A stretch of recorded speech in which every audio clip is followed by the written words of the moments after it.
off some time. Killing off some time. All right, and we're live. Going live, going live. Now it says I'm live. All right. All right. It says I'm live now, but anyway, we got that awkward like 15 seconds or whatever of the YouTube delay.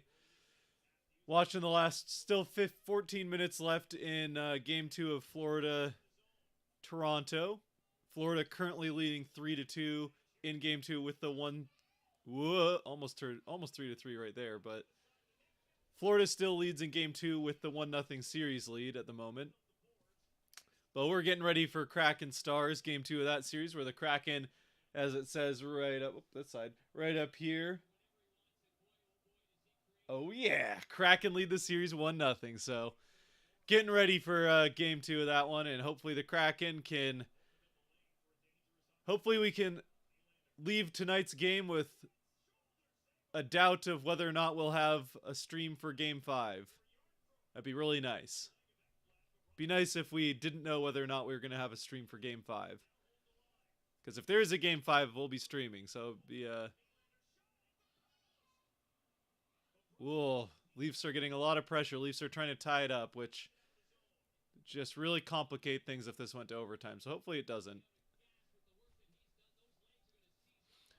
But yeah, we're at, 13 minutes left. Panthers still leading 3-2. But welcome in. Obviously, we're getting ready for Kraken Stars here, as you can probably tell from everything going on around here. But since both games are on the same channel, we are... At least I'm pretty sure they're on the same channel. Yeah, both on TNT. So we're... I mean, I'm watching it through YouTube TV either way, so I was just making sure. Oh, off the crossbar. But there have been a lot of close calls in this game in both directions. I wouldn't mind not having a, mini heart attack again tonight. So if the Kraken could just, handle this one from the beginning, that would be fantastic. And not allow, well, I would say Pavelski, but really anybody to just, go off and tie the game late. But that is asking for a lot. Obviously, we kind of are expecting a lot of close, low-scoring games in this series. And we got at least a close game in Game 1. Not low-scoring, but close. Let's just win 11. Let's just win 11 in a row and call it a season. I like the thought, KJ. I like the thought. I don't know if Fear the Deep's in here yet, but led things off once again a few hours ago when I posted the stream thing. Can't wait to go live. Go Kraken go. Absolutely. Soccer Insider here asking, what happened to the Seattle Pilots? Why did they relocate to Milwaukee in 1970? I was wondering, since it was Seattle's first MLB franchise, and it is an interesting to learn about. Without it's been a little while since I refreshed myself on it, so I might be getting some of the details wrong. But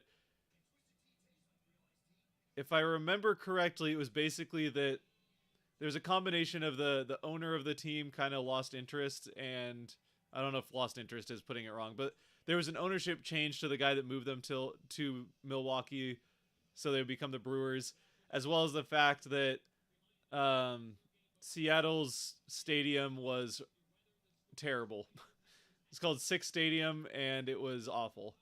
Doesn't exist anymore, but there's, I mean, we look at O.co and the Trop as being terrible excuses for stadiums that just aren't up to the standard of professional sports.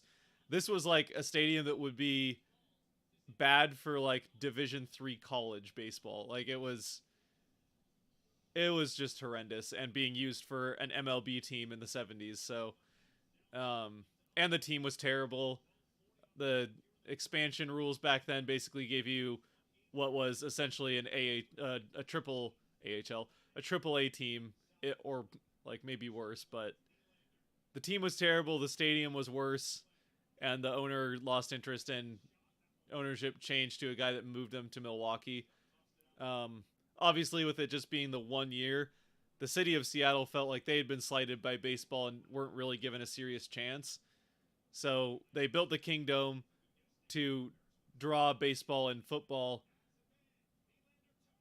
Oh, big stop, Bobrovsky. They built the Kingdome before even knowing if there was going to be a team in order to draw baseball and football back, and obviously succeeded with bringing both of them back to the city. So I would recommend. I don't know if it was Secret Base or John Boyce. I think it was Secret Base, but with John Boyce being the main narrator and all that, there's a 3-hour, 3-part documentary on the Mariners up through, I think it went through 2015, if I'm not mistaken, or maybe 2018. But it went through the vast majority of Mariners history, pre them making the playoffs last year, obviously, because it's a few years old now. But it's fantastic, and it goes pretty in depth in all of the. They even go all the way back to the pilots and Six Stadium, and it's really like a history of professional baseball in Seattle more than anything else, because they do go over all that, and then the Kingdome and anything. So he goes into it in depth and detail. So I'd recommend watching that. But yep, there's that. Fubo does not have TNT. Does it not? Oh no. Wait, how does Fubo really not have TNT? Fubo has like every sports, like, I've had some issues with Fubo's streaming consistency, but it seems like they have just the widest array of sports networks you can imagine, but that's not great. Six Stadium was, yeah.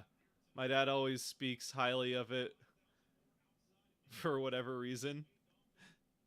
My dad also went to some Pilots games back in those days, and I will not say that he spoke highly of it. He doesn't speak quite as low of it as it is pointed out in the documentary, which, I mean, again, it was at that point it was already getting towards the end of its days there, but I don't think John Boyce is looking to, be.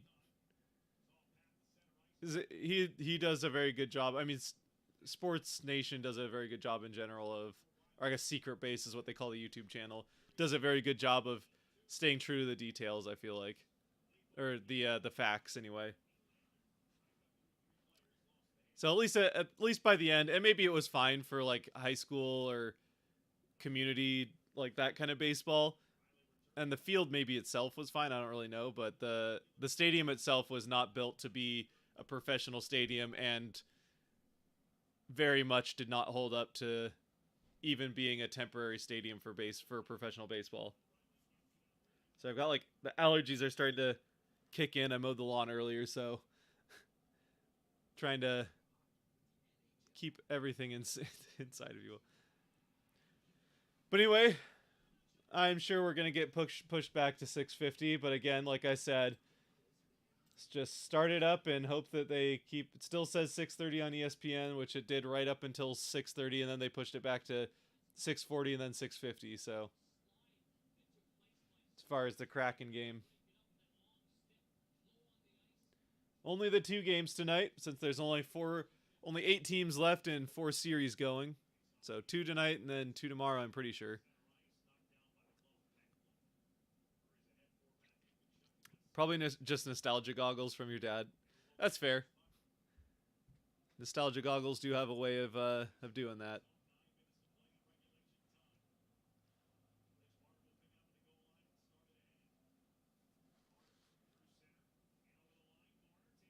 Whoop, shot from Marner, save Bobrovsky.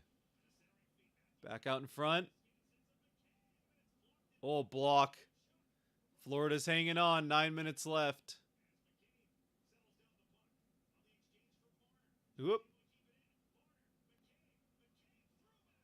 Oh, you gotta probably just shoot that one, I think. Looked for the extra pass and missed his man. Oh, broken up. Get an odd man rush the other way. Oh, here's Duclair. Out in front of the net. Nope.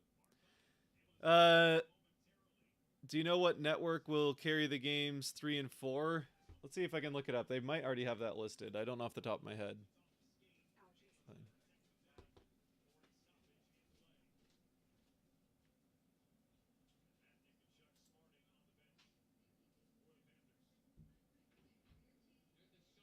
Let's see. Series. Kraken. Schedule. Looks like we got TNT for game 2, which is tonight, then TBS for game 3, ESPN for games 4, 6, and 7 if there is a 6 and 7, and TNT as game 5 if there's a game 5. So TBS is game 3 and ESPN is game 4 to answer your question. Which, as far as streaming is concerned, the best place for that, in my opinion, is YouTube TV. Obviously, all streaming services are not necessarily cheap, so you use what you have, but I've never had really any issues with YouTube TV. Fubo's usually good, but sometimes I've had issues with getting it to stay live.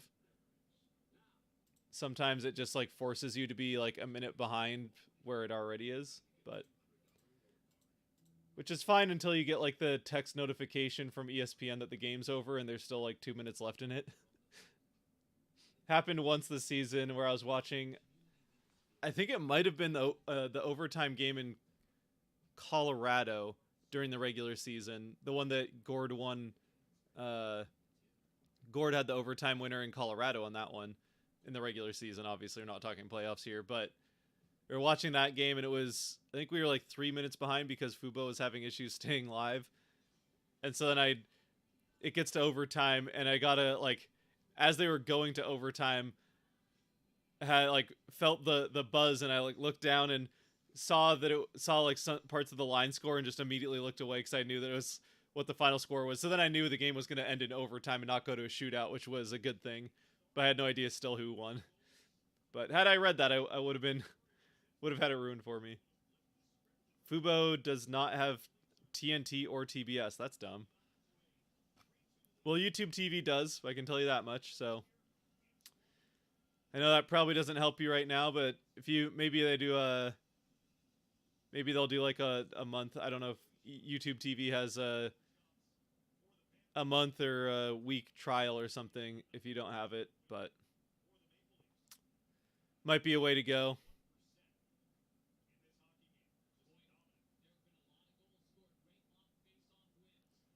YouTube TV's problem is they don't have any of the like the regional sports networks, so you're not going to get Root or I mean, Root's basically the one I'm worried about, but Root or any of the smaller ones, like if you watch MLS, when the Sounders used to be on whatever it was, like Joe TV or something like that, YouTube TV only has like the bigger networks pretty much. They don't have any of the small like regional sports or whatever. That's been more Fubo's thing. Kind of surprising they don't have TBS or TNT, but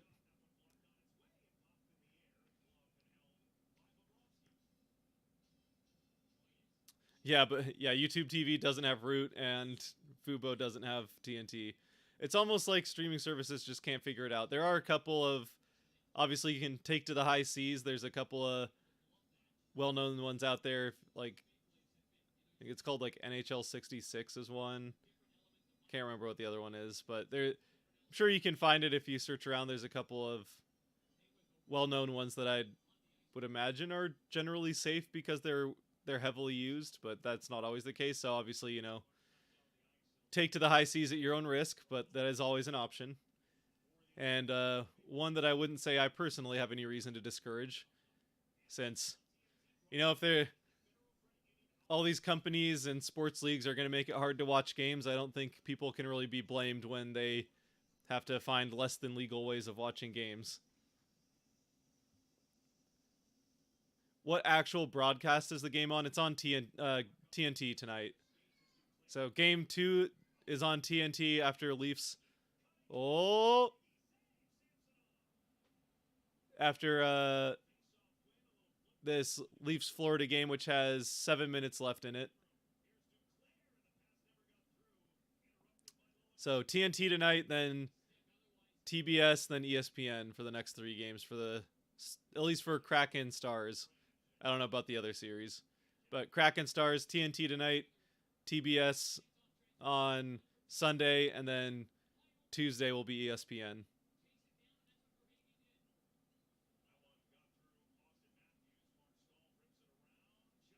I don't know what channels those are, so don't ask me that if you have cable.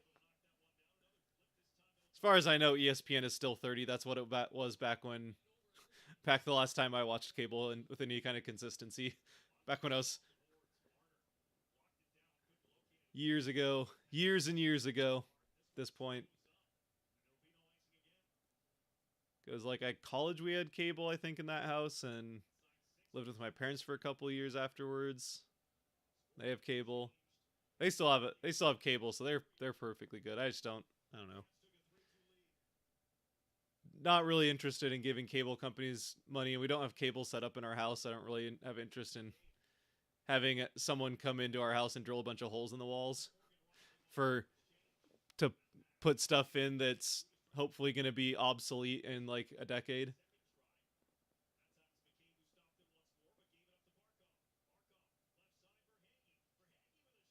Oh, another shot saved by Samsonov to keep the Leafs in it with just over 5 minutes left.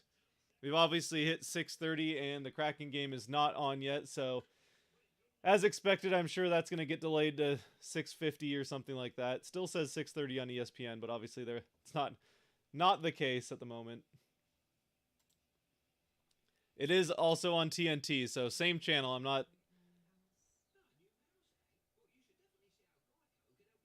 It's on the same channel. I don't know if they have another channel to like move it to. So, like ESPN sometimes will move things to ESPN2, but I don't know that TNT has another option. So,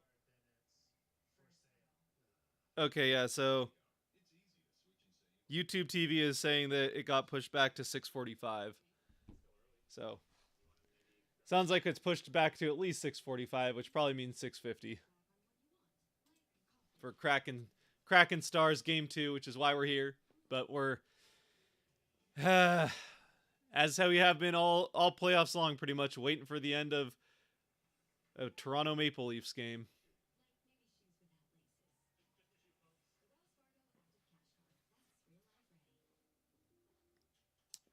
I kind of wish the other leagues would do what MLS is doing. All the games available, including playoffs, with no blackouts for $15 a month. Stinks it's on Apple TV, but at least it's available.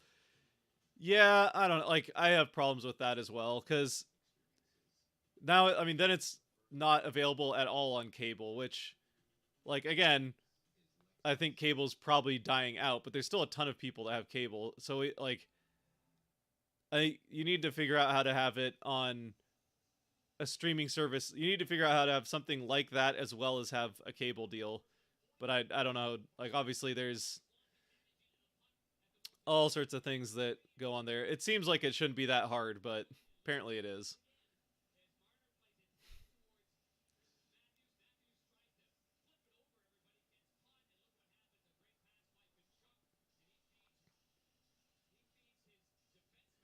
But yeah, like I mean, honestly, I had some. I'm not a big fan of soccer, but every like kind of once a year, I'll watch a game just to give it another try. And you never know. You just try things every now and then to see if obviously give everything a chance. And I like sports, so in general, I'd like to. And Seattle has a good soccer team, but yeah, I mean, I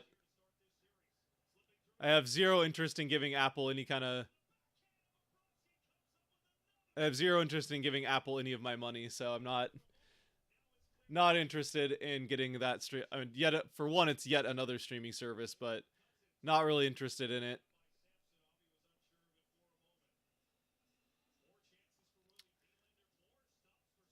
And yeah, I mean, the big leagues are never gonna like until cable is the niche thing, and maybe even then, like cable's probably gonna have to full out die and become like go to the point where it's basically like what VHS is now, where it's dead and has been for like a decade, and that's when they'll finally give up on cable and go all in on streaming. And to be fair, there still is. I mean, streaming still has some kinks to work out. Obviously, like the fact that cable always seems to be 30 seconds ahead of whatever streaming service that something's on. Um, consistencies with other stuff like internet connections, which unfortunately the internet connection comes down in a lot of ways to the cable companies, which is unfortunate. Cable and internet are often controlled by the same company, but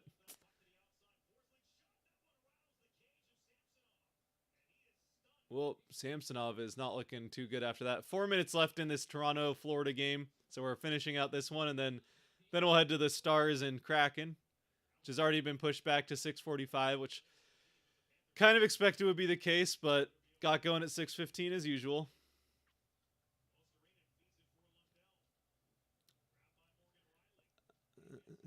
Any updates on the guy who got cut? Yes, there's a forget who it was.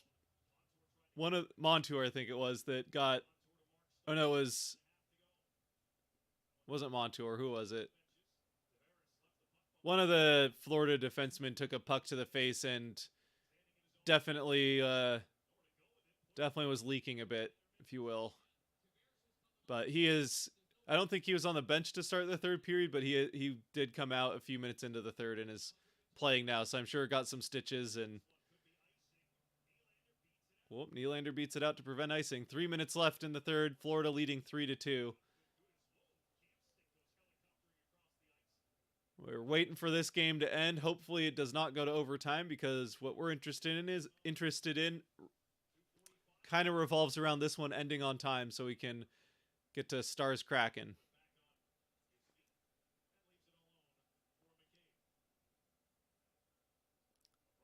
Kraken take this game. Might as well give them the series. Let's go Kraken. I like the idea, David. I like the idea of the Kraken taking the game and the series. Both of those sound like good ideas to me.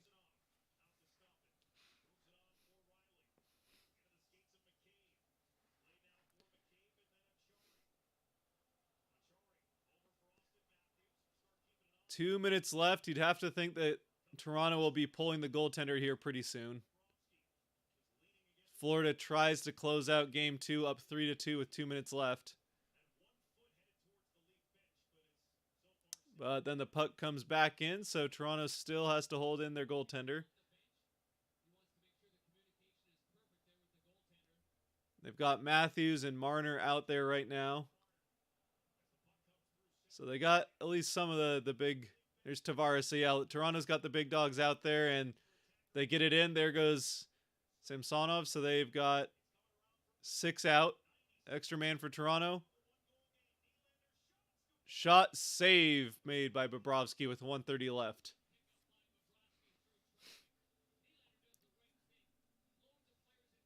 You have to say Kraken Stars. So it sounds like we're just here to watch Stars players. Star player. Oh, star players. Yeah, it's Kraken Stars. Yep, we're here to watch Kraken Stars. Just here to watch basically Yanni Gord. Oh, what's going on here? Samsonov, is his foot bleeding?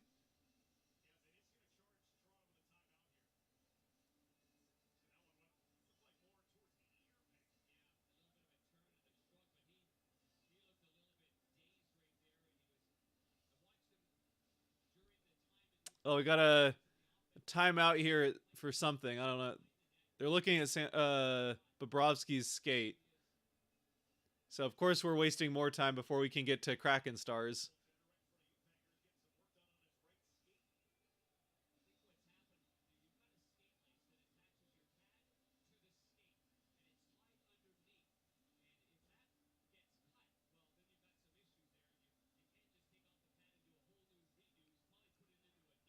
All right. Well, whatever they were doing, they've got it done, and the 1:30 left in the third, we'll get back going.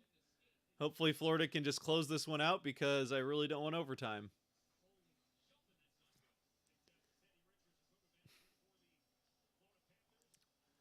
What I'll say about hockey versus soccer is soccer players spend 90 minutes pretending to be hurt, while hockey players spend 60 minutes pretending they're not hurt.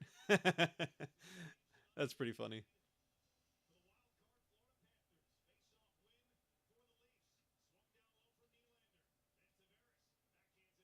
Whoa.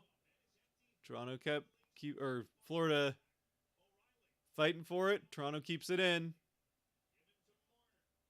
Marner has it. Down to Nylander, up to Marner. Marner back down to Nylander. They're just playing catch along the side. Up to Riley. 1 minute left. Marner's shot. Save. Goes wide from Tavares. The Panthers can't get it out. O'Reilly smacked it out of midair, so good keep there. Marner has it. Down to Nylander. Back up to Marner. They're playing catch again. Now it's over to Morgan Riley. 40 seconds left. Whoop, that got through, and that one's bounced out. It's not going to get down for icing, so that wastes a lot of time. 30 seconds left. Matthews has it going across center ice. Come on, just get through it so we don't get overtime. That's all we want. We just want to get to Kraken Stars. Shot, save, or maybe it was blocked. Either way, it's not in the net. There we go, got it past. 10 seconds left. Oh, he hit the post. It doesn't matter, though.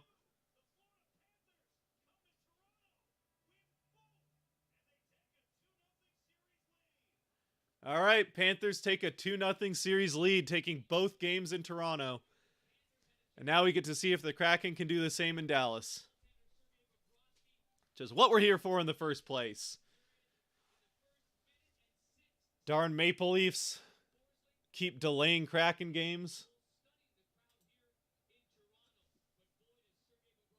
All right, 6:42. Said 6:45 was when it got pushed back to on the YouTube TV app. Still hasn't updated on ESPN, but it's 6:43 and ESPN still says it starts at 6:30, which it clearly hasn't. Either way, get some closing thoughts here, hopefully, and then TNT will just go right on over to where we want to be, and that is watching Kraken Stars.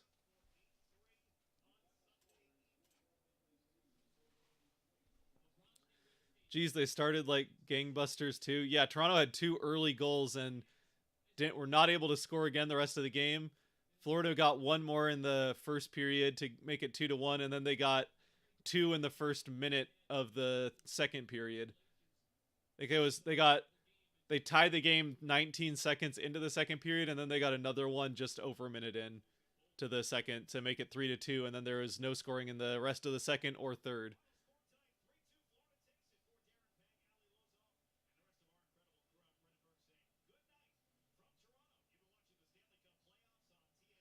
Bobrovsky looked pretty good. Samsonov made some pretty big saves after the 3 that went in. More fun times with Steve Dangle, at least. You know what? They got past the first round. They won their Stanley Cup, right? Obviously, like that team has enough talent to win a Stanley Cup, but I think there's so much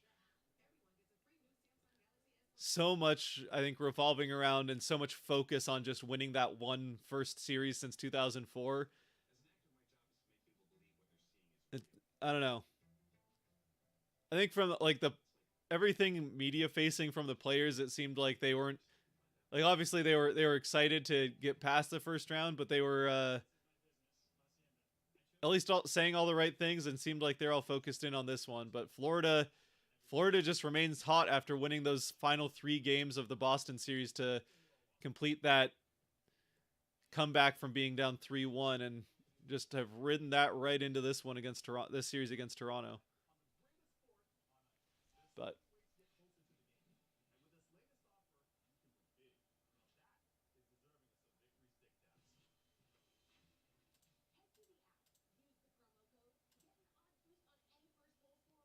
still waiting for this one to get going. I think we should be getting going here soon. We're at 6:45 and they're in a commercial break, so I'm hoping that we're just going to cut right into the start of Kraken Stars. Doesn't look like it started. How am I doing? Doing good, Pablo.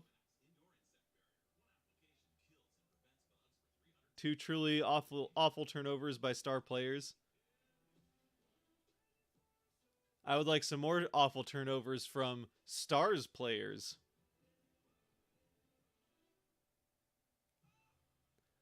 What's the record for wins in a row in a playoffs? Ooh, I actually don't know that off the top of my head. I don't know. It's got to be at least 8 because I know there's some teams that have done back-to-back sweeps. But I don't know.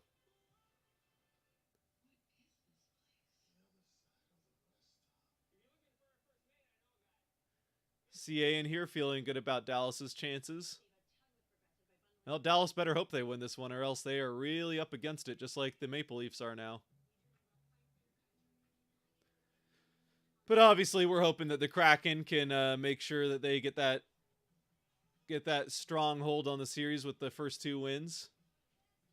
Now, even if the Kraken do win this game, it's certainly not over. We've already seen in these playoffs that New Jersey won the first 2 games, or sorry, New Jersey lost the first 2 games in Series 1.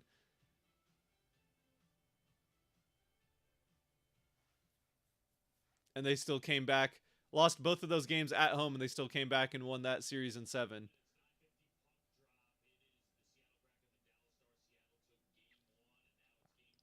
But winning both the 2 first games on the road is a pretty good way to start. So hopefully the Kraken can follow up what the Panthers did in the first part and also take another series to 2-0 lead for the team that was on the road.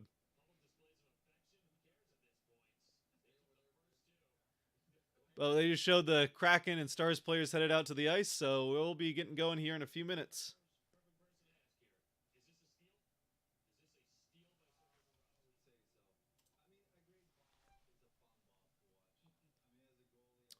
Home ice disadvantage in these playoffs? Yeah, it kind of has been so far.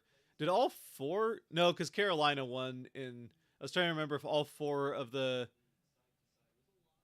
Oh, and Vegas won. So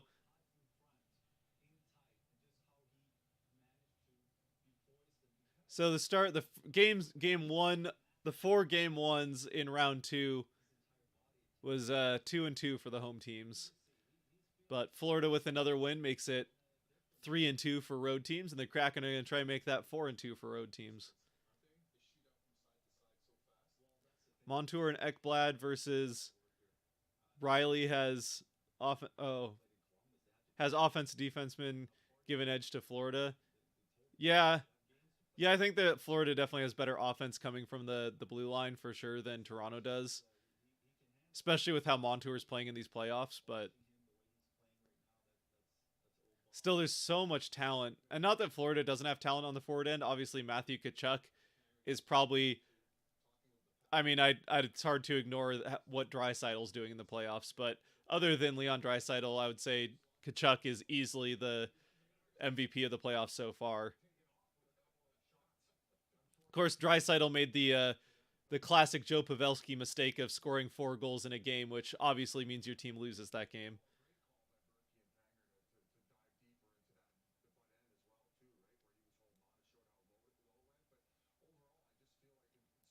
But yeah, I just feel... I don't know. I feel like the Toronto's forward end is so much better and deeper than Florida's as a whole that Toronto should still... But I don't know. Should and do are very different things. Obviously, we saw that in what people expected from Kraken Avalanche and what people expected from Panthers Bruins.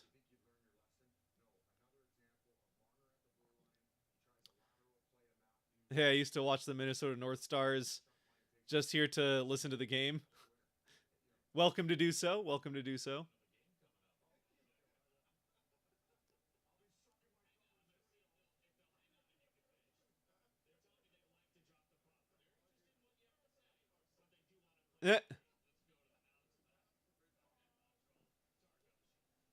Biz was doing too much analyzing what was going on, and the producers are like, hey, we gotta go to the arena. We gotta go to the arena. But looks like we just missed the national anthem, so who cares? We can just move on right to the game. getting ready to drop the puck.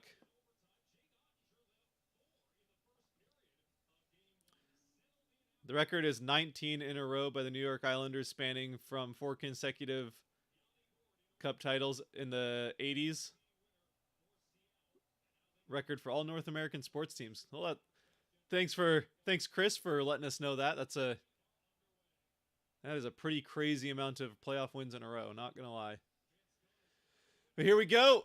Stars get it into the Kraken end right off the drop. They're able to hold it in for a second.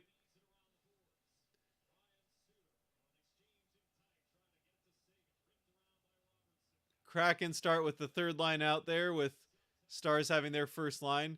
Save made by Grubauer from well out, and he will freeze that for a face-off 30 seconds in. Here we go.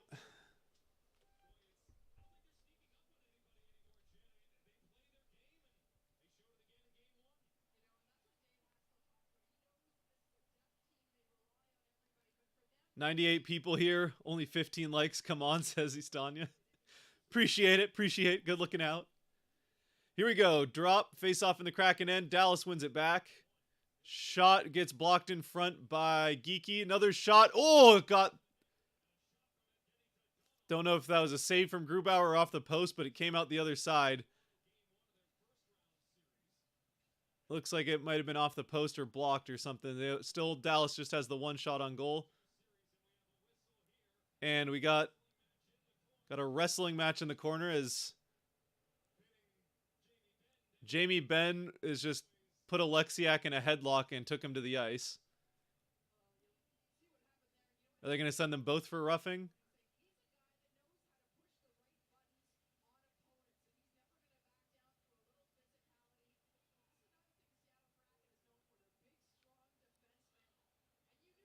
Like Jamie Benn got Alexiak in a headlock and then made it look like Alexiak took him down. I don't know what's going on here. They just put them both in for roughing, so I don't know if that's really a trade you want to take if you're Seattle, but it is. I mean, Jamie Benn's a good forward, and Alexiak's been playing well in this series, so I don't know. Kind of a wash there, I guess. It is still a forward for a defenseman, which probably isn't ideal. But we go to 4-on-4, which is not something that has gone well for the Kraken, so maybe the Dallas knows that as well. Fortunately, the Kraken do win the faceoff in their end of the ice. So 2 minutes of 4-on-4 here with just 1 minute gone in the game. Wenberg has it going through center ice. He cuts through 2 Dallas defenders. Passes it back for Schwartz. Schwartz fires it on net, but it's blocked in front. Around for Schwartz, back to Larson. Larson back to Schwartz. Schwartz blocked in front, and Dallas will take care of it. 30 seconds through the 4-on-4. Whoa. Lindell tried to go back across for Domi, but didn't get through. Here's Lindell, a shot. Oh! Big tip from Pavelski with another... Man, he is just so good at tipping shots. Saw it in game 1, and he very nearly had one again to start here. But Grubauer was on top of that one as we're 1 minute into the 4-on-4. Robertson has it now. Soucy goes back to defend. Dallas with it. Beniers has it coming out with Eberle. Is this a 2-on-1 for the Kraken? Eberle and Beniers. Eberle tries to get it back across. Whoa! Big chance.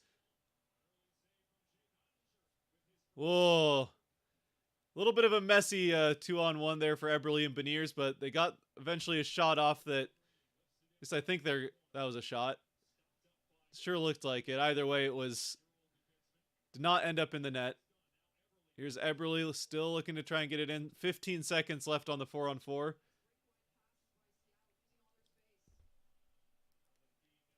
Pens won 11 postseason games in a row in 92. And 3 in the post of 93.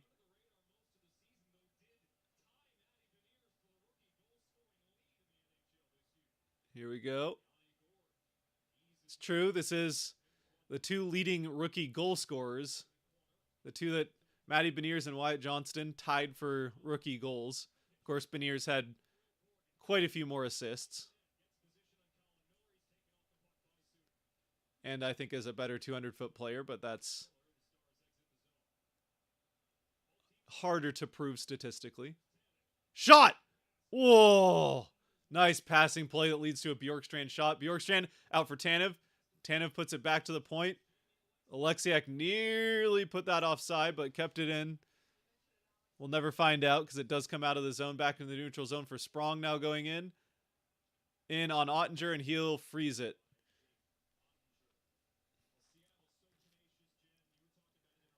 When do you think McCann is going to come back and play?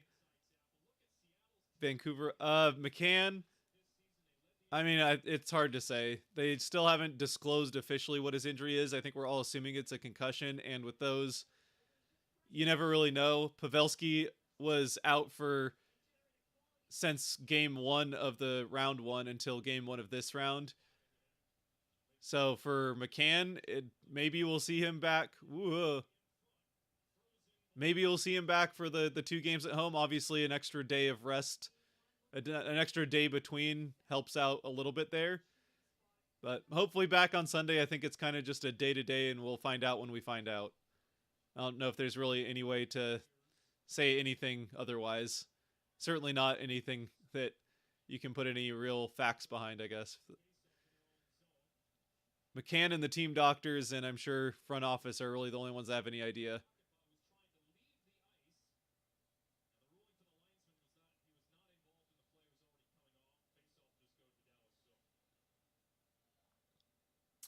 Vancouver right here to support my PNW friends. Appreciate it.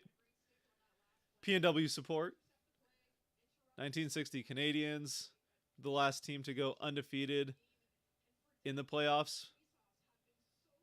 But 11 is the longest streak held by multiple teams. Okay. Already liked the stream. Appreciate it. Here we go. Kraken win a face-off in the offensive end. Lexiak gets it down behind the net, but no one for the Kraken is there, and it'll be chipped out. Borgen gets to it. He's got Eberle on the far side helping him out. Oh, nice breakup by Schwartz, but Stars keep handle on it. Kraken back out into the neutral zone, and then it's flung in. Grubauer has it behind the net. Pavelski trying to draw a tripping call. He does not. Alexiak to play it behind the net, or Alexiak, sorry. Grubauer to play it behind the net again. Borgen is the one that has it. Borgen skates out with the puck. He's got Beniers on one side. He's just going to skate in and fire a shot. Save made, and then Heiskanen almost lost it in front of the net and almost scored on himself. Here we go. Kraken not giving Heiskanen any space. Now it's Robertson who flings it out for Hintz on the other side. Hintz's shot is saved by Grubauer. That coming from the high slot area. Still pretty well out. So save Grubauer needed to make, and he did.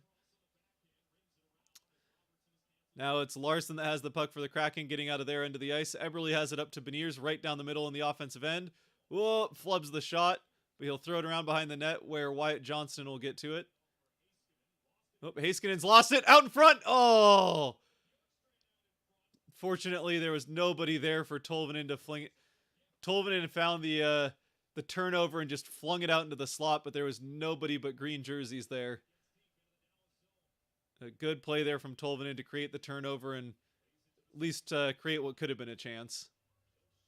Shots are 2-4 in favor of Dallas at the moment. Hasn't been a real shot on goal in a couple minutes now. Out for Gord. Looks like the Kraken not quite as concerned about matching the Gord line up directly with the first line of the Stars like they were with McKinnon and the Avalanche.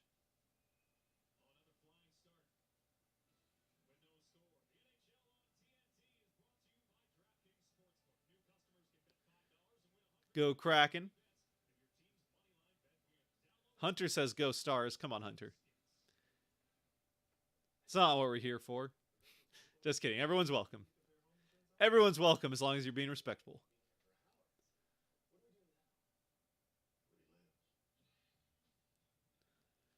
Let's go Kraken. And Golden State, says Lewis Lee. Hope he's okay. I don't know who. Oh, hope McCann's okay. Yeah, hopefully McCann can get back for the games at home. But again, we just no way of knowing. We'll find out when we find out, kind of a thing. As a Jets fan, go Kraken. Absolutely. Kraken hoping to take care of the last Central Division team in the playoffs.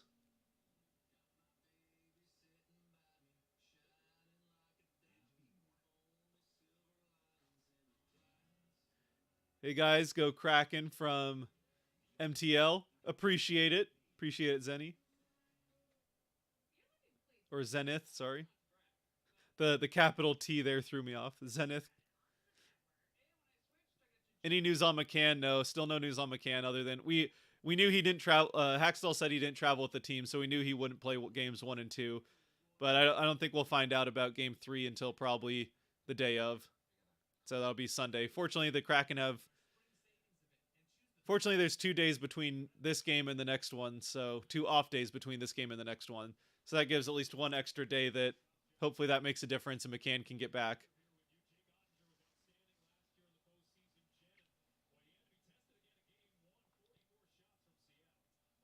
Groovy.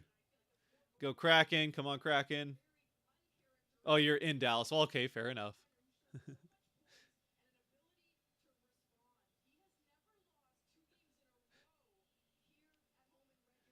All right, here we go. 13:41. Face off in Dallas's end of the ice is eventually kicked out by the Stars, so they'll get the win there, but pretty 50-50. Back out behind the net. Geeky tries to get the turnover. Not quite able to. I think that was Hawk and Paw that had it back up along the boards. Still in the offensive end. Dallas having a hard time getting it out, but they do eventually. Fosca chips it in. Grubauer sweeps that aside, though. And I think it was offside, so we'll come back outside the zone for a face-off with just over 13 minutes left in the first.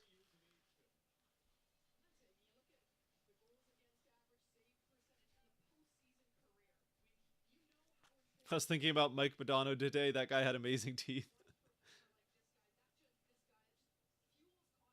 You guys just need to shut down Pavelski and win. I mean, they won perfectly fine shutting everyone else down last game, so. That being said, another overtime game would just be everything my nerves could handle right now, but if that's what it takes to win, I'll be happy with it. So far, this game, much more what we expected coming into this series. It's been pretty tightly played defensively, as we are 7 minutes into the first period, and there has only been six shots on goal between the two teams. 2 for the Kraken and 4 for the Stars. So not a lot of offense early on. So we're 7 minutes into the first, and there's as many shots on goal to this point as there were by the end of the first period in game 1.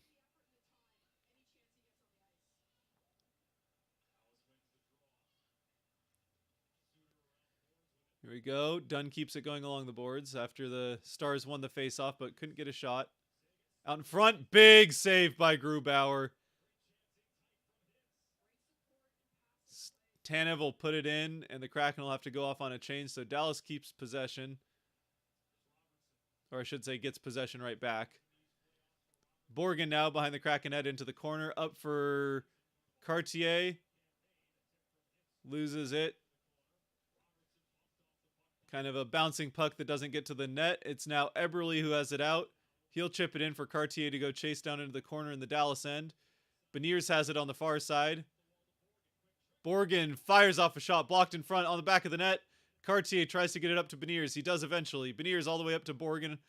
Borgen will fire it back down along the boards behind the net where Suter is not quite able to get to it. Cartier back. Yep, so the Stars managed to get it out. Here comes into Donov. Cannot get around Alexiak. Beniers has it. Beniers trying to just get it out of the... And oh, here comes Alexiak. The big rig in all alone against his old team. Out into the slot. Nobody's there. Gord almost got there in time, but not quite. Great forechecking from Gord here to just kind of force the Stars to dump it out. The Kraken get it back in the neutral ice. Gord up to Tolvanen. Tolvanen will chip it in and then go after it in the corner. Tolvanen behind the Stars net. 3 guys go down. But Bjorkstrand's the one that ends up with the puck as he gets up. Linesman goes down as the puck comes down into the corner behind the Kraken net. Foxa tries to lay a big hit on Schultz, but ends up just crashing into the boards himself. Lays a bigger hit on the boards than anything else.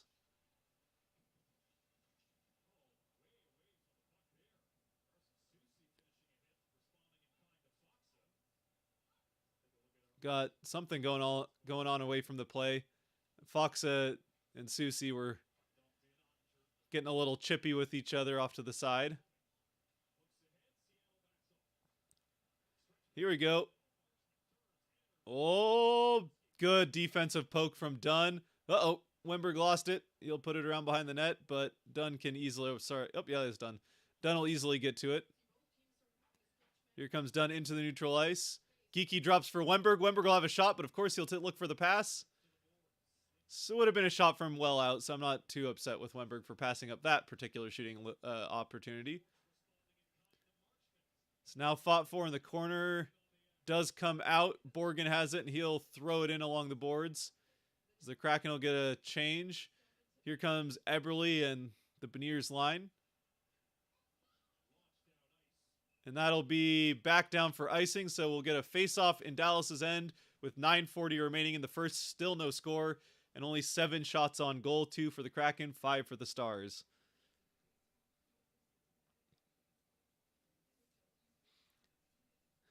Trent, good to see you in here. Ditto Maggie. How many games do you think it'll take? I said 6 games for this series, which I think... I mean, I feel like 6 is probably the safe way to go, right? I don't think either one of these teams will go away in 5.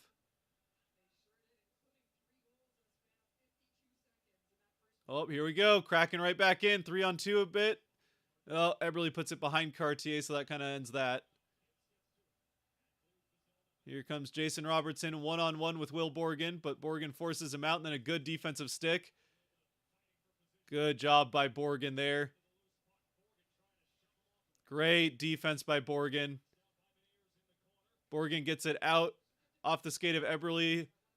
Cartier chips it in for Eberle to go chase, as that line will get a change. Eberle will be the last to finish that change once he gets that chance. Robertson has the puck, so Eberle will get off to finish the change. Here's Tanev in on the forecheck, so it'll be the 4th line for the Kraken. Here comes Donato in. He gets it in. Sprong after it in the corner. Donato fighting for the puck, gets taken down. It comes out in front.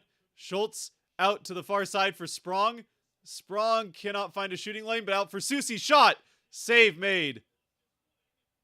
Susie cannot keep the zone, but the Kraken have possession. Here's Sprong right back in. Out for Donato. Donato flubs the shot. Where's the puck?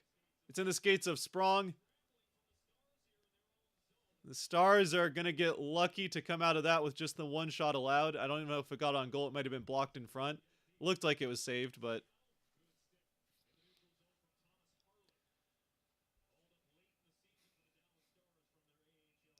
And it looks like it's gone out of play, so we'll get a face-off in Dallas's end with 8 minutes left in the first.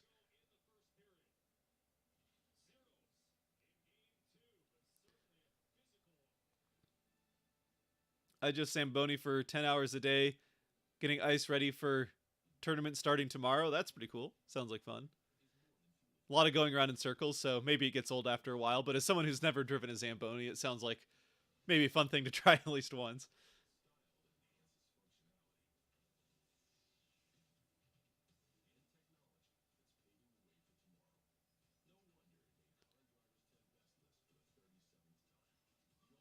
Have I gone to, I don't know if,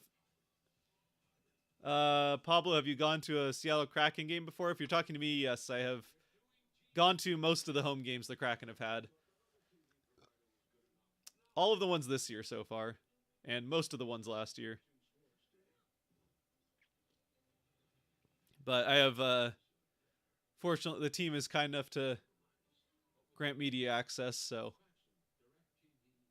we have half season tickets. That helps. I think I'm still rooting for the Kraken. It just took a few days, says Jack with the Colorado Rockies logo. Fair enough. Yeah, it's hard.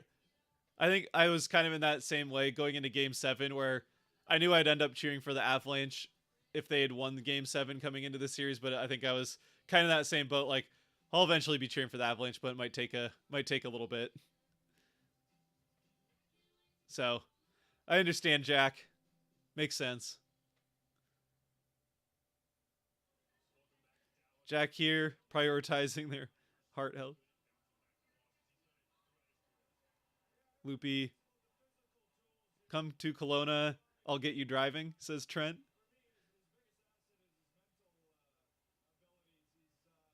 I used to live in Kelowna, says Laura. Kelowna in the house. You're only a hop, skip, and only a hop, skip up the highway.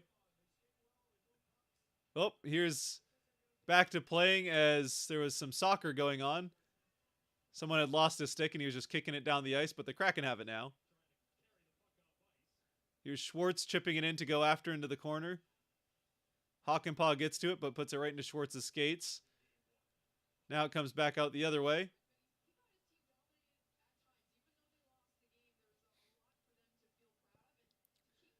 Here's Dunn looking for a pass. He finds it, chipped into the corner.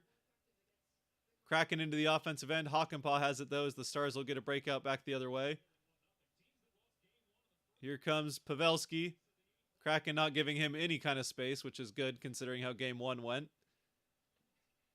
Schultz fires it down along the boards, but it doesn't quite rim around the way I think he wanted it to, so the Stars have it back coming the other way. Oh, not quite. Bjorkstrand has it now. Off the end boards. Tolvanen to Gord. Gord all the way up to Schultz. Schultz back along the boards to Gord. Down behind the net. Gord fights for it with Suter. Sutter. That one is going to come back for icing. No icing. Oh, it is icing. Okay, I just didn't hear the whistle, and the linesman that was on the screen didn't have his arm up. But that one is icing, and we'll come back down for another face-off on the Stars' end. So not a lot of stoppages so far, but none of them for a puck in a net. Toronto. Who's my favorite Kraken player? It changes day to day. Hard for me to choose, but Gord is always up there for sure. Eberle's usually there. Hard not to like the season Beniers has had. Obviously, he's should win the Calder.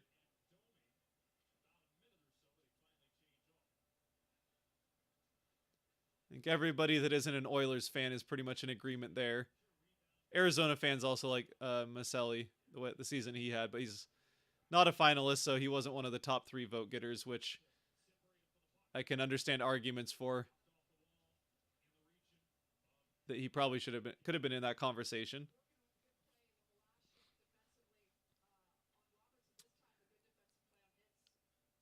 And this time it's icing on the Kraken, so with 6 minutes left, it'll come back down to the Kraken end.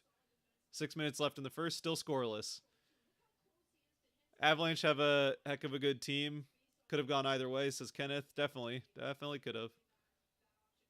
Even if it's not the Avalanche team from last year, and even with all the injuries they were dealing with, and again, that even includes especially Makar, who played for, 6 games of the series.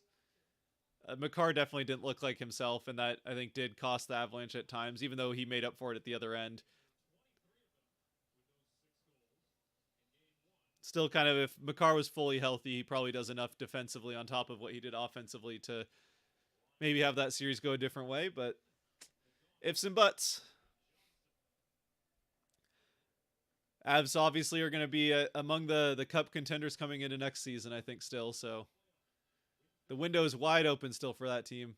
Right off the butt of Jamie Benn in front of the net, so the Kraken, after losing the faceoff, survive the shot that results.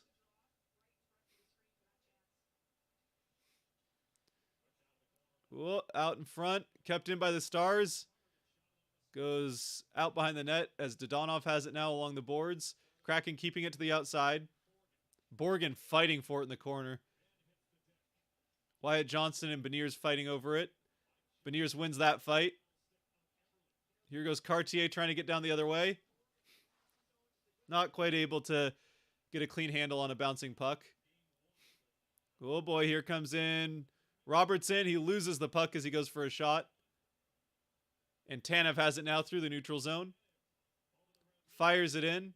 Donato goes after it into the far corner. Tanev now all the way to the other side is still fighting for it. Sprong lays a hit on Rope Hintz.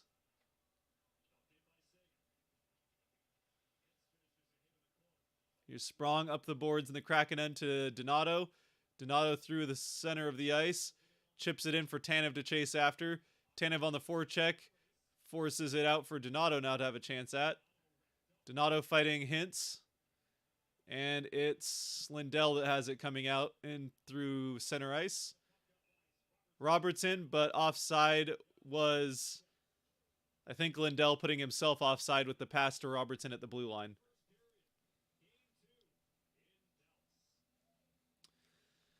Still scoreless, 4:30 left in the first period.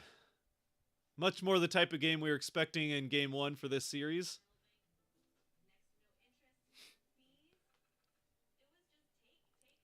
I hope Toronto can get at least one in Florida, says Trent.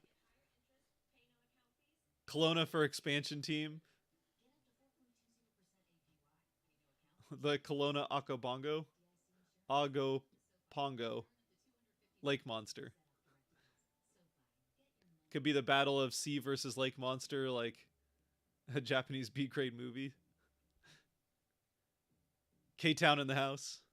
Let's see. Random question. I've noticed in previous games, Gru will sometimes hit his stick on the ice 3 or 4 times in a row when the puck is up ice.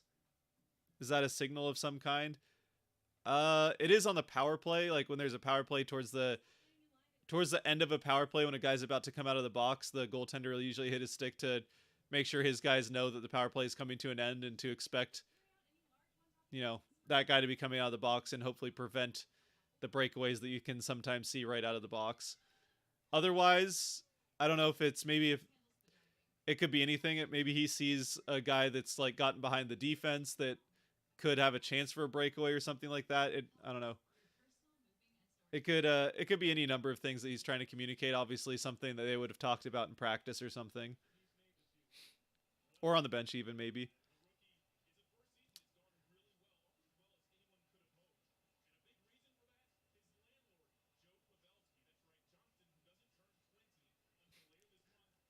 I'm still sad that Kelowna took my Tacoma Rockets. Borgen looking good out there. Yeah, Borgen has had a good first period so far.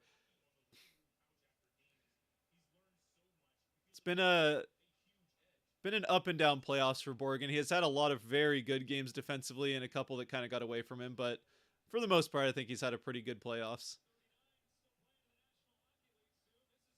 Really,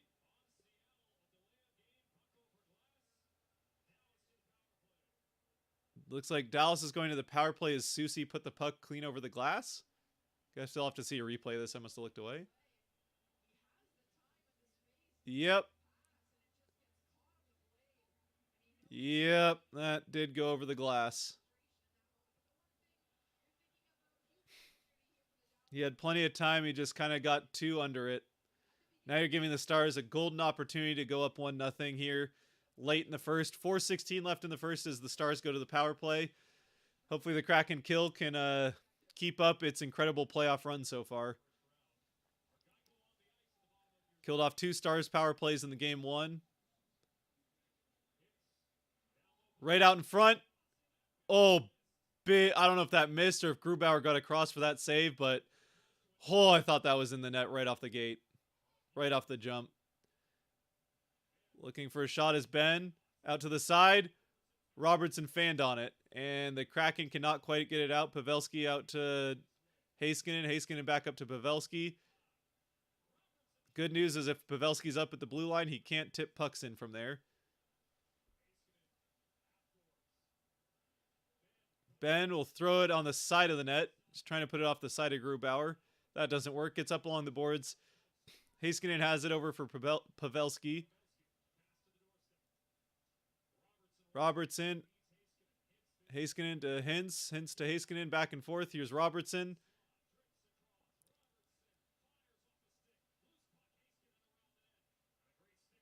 Oh, it's broken up. 1 minute gone in the power play so far. Kraken have not been able to get it out of the zone, but they have kept things to the outside at least. Good pass breakup by Larson. Oh, Wennberg fanned on trying to clear it, but looks like they will get a clear eventually. I don't know who cleared it out, but the Kraken will finally get that group of 4 off. They definitely needed that. 30 seconds left on the power play for the Stars as they get through the neutral zone. And into the Kraken end. Up along the boards, it's Suter with it. Suter the shot, blocked in front by Gord. Suter has it again. One-timer. Save made on a Domi shot by Grubauer. One-timer on the other side, goes wide. Big save, Grubauer, and Beniers will get it out. Oh my goodness. How did Grubauer... I mean, it wasn't a... Didn't really have time to pick a spot, but Grubauer with a big couple of saves there right at the end of that power play. As we got 2 minutes left in the first. Stars get back into the Kraken end as we are even strength now. Oh, nice play by Schwartz. He'll chip it in for Eberle to go chase as it's the Wennberg line, but with Eberle in Wennberg's spot. I would assume Geeky's probably the pseudo center right now. With Wennberg having just been out on the second PK unit, so they throw Eberle out with that second line for this one shift. Of course, it is that group of 3 that got the Kraken on the board first in game 1. Or I shouldn't say it like not first in the game, but tied the game at 1 was that group of 3. Luxiak with a big hit. Back down the other way. Oh, out front. Kraken will go off for a change. Shots on goal are now 4-8 after the power play by the Stars. They were able to get a couple on net. Grubauer with a couple big saves. Kraken just 4 shots on goal in the period, so lots of defense, not very much offense being had either way. Stars, I guess, got credit now for another shot, so 4-9 are now the shots on goal. Here's Sagan in. Soucy shoulders it away.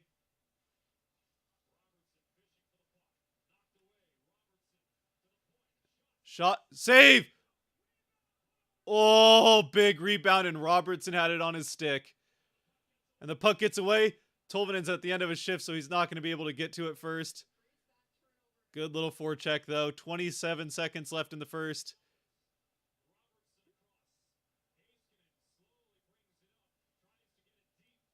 Kraken are trying to get this in. Sprung, and it goes out of play. Oh, man, that was an opportunity. So Colin Miller shoots it. It goes in and out of the glove of Grubauer out to the side. This was...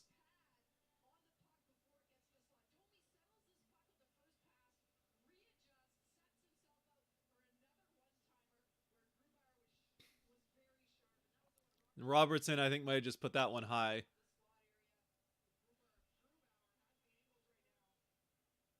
And it looks like this one's going to go down behind the Dallas, or sorry, right on the Dallas net. But we will get to the end of one.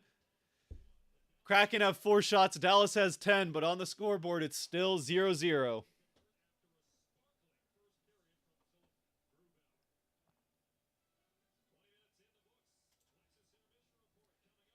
Gonna get the little thing up here changed real quick to second before I forget.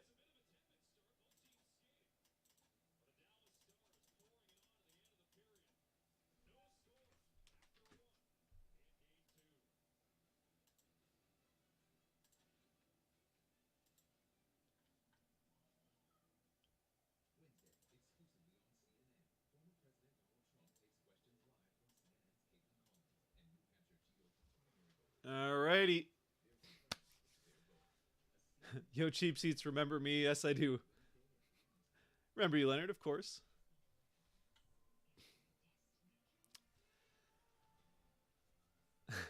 If the Kraken win the cup, big party coming up, right?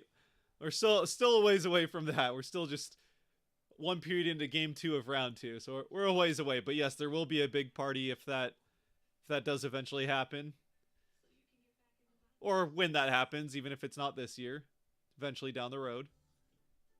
Let's go Kraken, absolutely. In the house. God bless. God bless you too there. That'd be hilarious. Try when you had a match.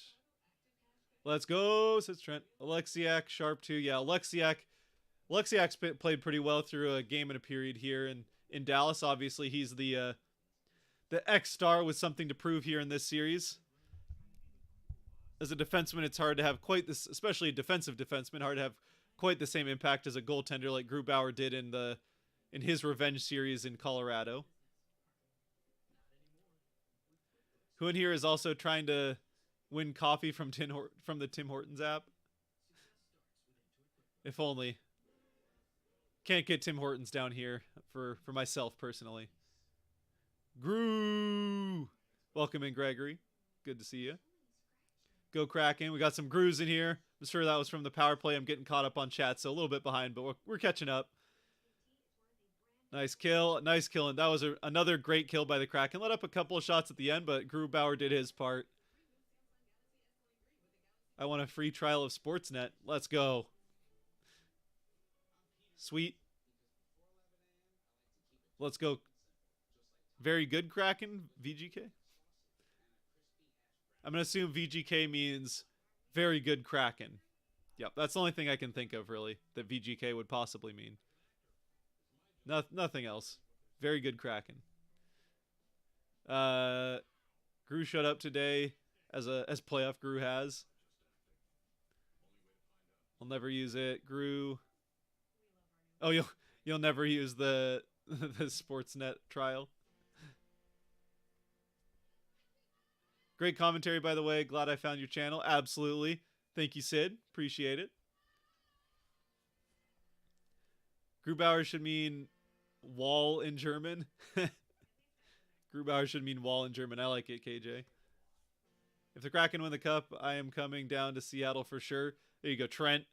Get the party on. It'll be a big party in the city. We remember how pretty much shut down the middle of the city when the Seahawks won the Super Bowl.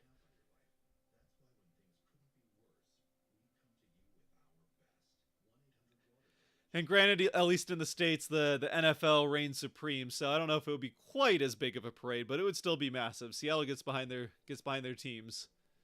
There are still pretty decent parades for the Sounders when they won their MLS titles.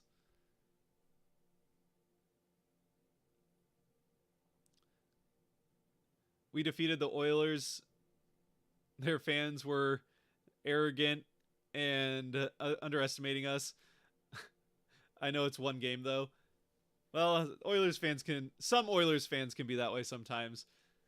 Like anytime I see anything about the Calder, Oilers fans are like, "It has to be Stuart Skinner. He's the best rookie in the league." It's like, okay, like, never mind that everybody outside of Edmonton is on the same page that Beniers is probably winning it, but again, fans got to represent for their team. Just some strong homerism that comes out of the way up north. Of course, again, they're way up there in the north, so a little bit isolated. Maybe that's what it is.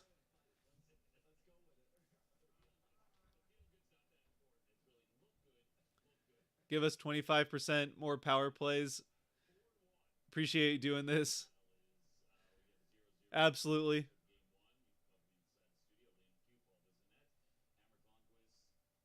Give us like 25% more play-by-play. Let's go Stars. I try to keep up with it as much as I can. The Avalanche series was a little bit easier with the play-by-play because having followed the Avalanche for years before the Kraken started playing, and then I watched obviously the Avalanche playoff run last year. I'm quite familiar with who the Avalanche players are, and not that I'm not familiar with who the Stars players are, but I'm like, outside of like their top couple of lines and top couple defensemen, I wasn't, even if I know the names, the numbers I don't like. I the names and numbers I don't perfectly know, at least for like quick play by play. But we're getting there. We're getting there. I was warmed up to it in game one. We're a little bit more familiar with some of the numbers of the Stars players here for game two. It's easy when the Kraken have the puck. I know all the Kraken numbers easily. Kraken weathered the storm in the first, certainly the end of the first. I would say it was a pretty even first period back and forth right up until the Stars got that power play, and then it was the Stars got some shots on goal there for sure. The Kraken, I would say this was more of an even first period than it was first period of Game 7 against the Avalanche, and the Kraken weathered that storm and came out strong in the second, so maybe we can get the same thing here in Game 2 of Round 2. Kraken could come out hopefully with a strong second period and maybe take a lead into the third period and not give it up this time. Would be nice. I would love a Sportsnet trial, says Estonia. Huge party. Everyone sends scoring vibes to Sprong, Tolvanen, and Geeky. I'm all for it. Tolvanen got the first playoff goal in Kraken history, and he's still looking for another one. So it's a matter of time for Tolvanen. Seattle doesn't hold a candle. I mean, why would you need to hold candles? It's hockey. You hold the hockey stick. So Dallas can hold the candles. Seattle will hold the hockey sticks. How about that?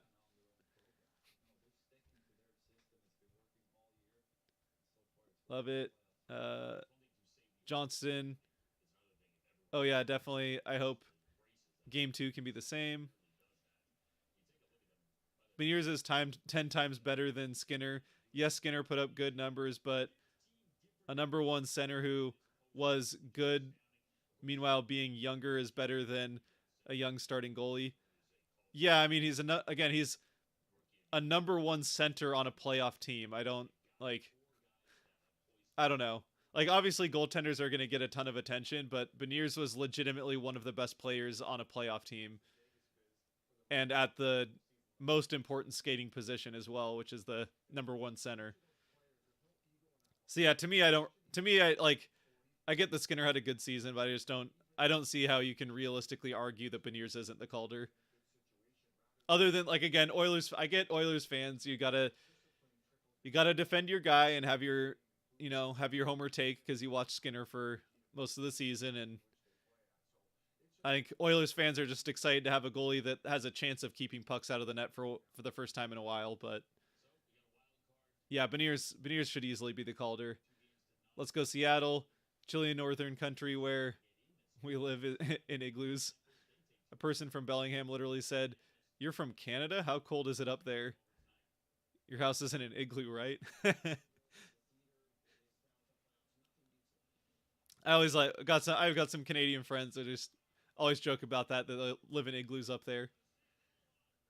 Even though I go up to BC usually once a year, up to Whistler, get some skiing in at Whistler once a year if I can. Now that following the Kraken pretty close, it pretty much is whenever the All-Star break is, I take my break to go up to Whistler and get in a couple days of skiing.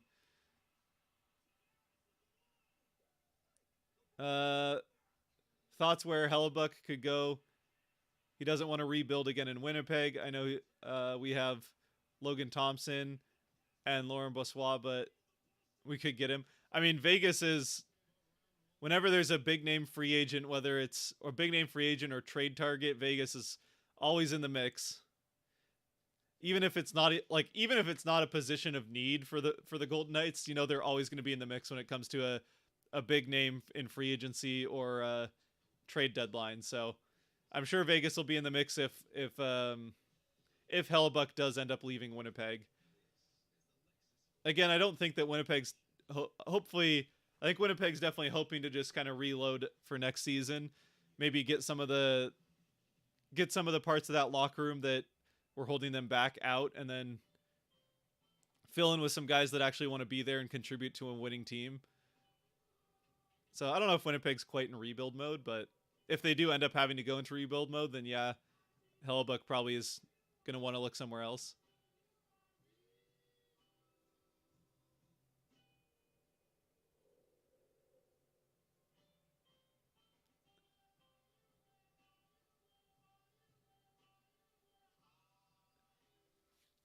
That was kind of a funny commercial.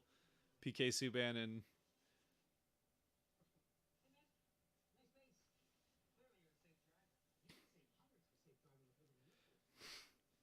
Joe Thornton. Mariners beat the A's today. Who has not? Yeah, the Mariners did end up sweeping the A's, which at least I think it was a 3-game series. But it's been kind of a scuffling start to the season for the Mariners, and then they they got no hit through 8 innings by the A's, or through 7 innings by the A's in game 1, and then were kept scoreless through I think through 8 innings into the 9th inning in game 2. Ended up winning that one in 10. So the Mariners they've managed to. They actually did score some early runs in the 3rd game of that series, so they finally kind of beat the A's without having to worry too much. But the first 2 games were kind of worrying against an A's team that has only won 6 games this season. But you know what? Wins are wins, and the Mariners desperately needed that sweep.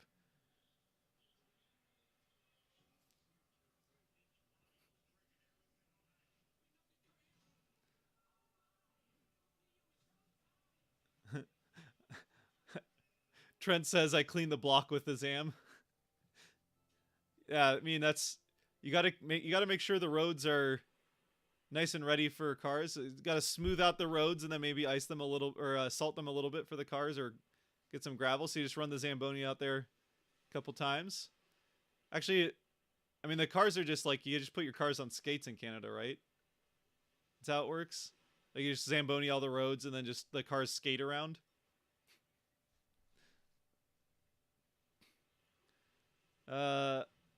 I always said it.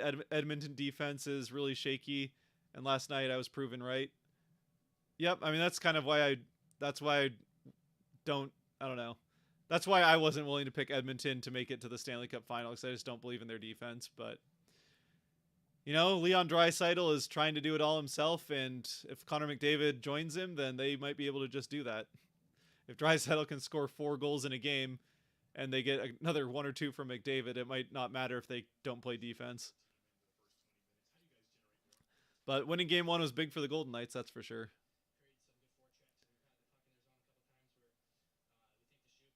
I could see Hellebuck as a Penguin. Yeah, I think the Penguins might look for goaltending. Marc-Andre Fleury also might be on the move, so Marc-Andre Fleury returned to Pittsburgh. Maybe. Golden Knights this season, the only position I really concerned was goaltender. Yeah, I think that was how everyone felt with rotation of goaltenders there. Skeeten, Whistler, and Blackcomb, and Mount Baker, where I fell into a 6-foot crevice once. Oh no! Don't fall into crevices. That's not good. Yeah, I used to ski at Baker a lot when I went to school in Bellingham, so spent a good amount of time at Mount Baker. It's the only place I've ever cross country skied. I did the ski to sea there. I did the cross country skiing. The only time I've ever cross country skied was, of course, in a relay race. But for my Knights this season, I was really concerned with the goaltenders. Oh, I already read that one. Gotta run for a bite. We'll be back. All right, see you later, Trent. Refill the tank. Skied at Big White too. I missed the West. Yeah, Big White's a good place to ski as well. The A's are coming to Vegas, which I'm not happy with. I'd rather have an NBA team 100%. I mean, if that's fair. I mean, NBA is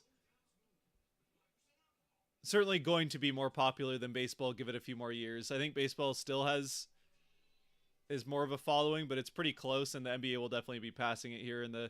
Personally, I still like baseball better than basketball, and I'm glad that if I had to choose, I'm glad that Seattle has the Mariners rather than the Sonics. But honestly, we should still have the Sonics and get the Sonics back. Plus, actually, I mean, I feel like to me, the A's belong in Oakland, so that's why I'm not crazy about the A's going to Vegas. But I think from a Vegas standpoint, having another sports team makes it even more likely that the 4th one will show up. Because it's not like they're really competing markets, right? Especially because baseball and basketball season only overlap a little bit at the ends of seasons. And even then, it's like regular season versus playoffs in both cases, so you know who you're going to choose. My Rays are 26-6. Yeah, the Rays have had an insane start to the season. What, they were 13-0 at the start of the season?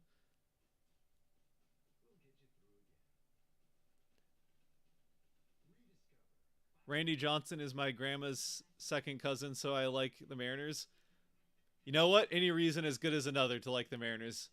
And Randy Johnson was a pretty big one. Obviously, he had his more significant part of his career in Arizona with the Diamondbacks, but he was a big part of the Mariners team that kept baseball in Seattle in '95. So he'll definitely always be remembered fondly. He's in the Mariners Hall of Fame, so always be remembered fondly here. One of the best players in Mariners history for sure, even if he wasn't the best player to wear the number that he did. So he wore 51, obviously, for the Mariners, and then Ichiro came along and was better. Hunter's back. Welcome back, Hunter. Marc-Andre Fleury is my dream, is to be him back in Vegas, but it won't happen. Yeah, there's no way. I don't know if Marc-Andre Fleury would want to go back to Vegas the way they treated him, to be perfectly honest. I don't know if he holds grudges. He kind of seems like he might be too nice of a guy to hold grudges, but it'd be hard to blame him if he did in that particular case. Draisaitl had 4 goals. Yep. Draisaitl has 9 goals in the playoffs. That's incredible. Or 9. No, 11. Sorry. He has 11 goals in 8 games. Not even 8. 7 games because they only played 6 in the first round. 11 goals in 7 games is pretty nuts.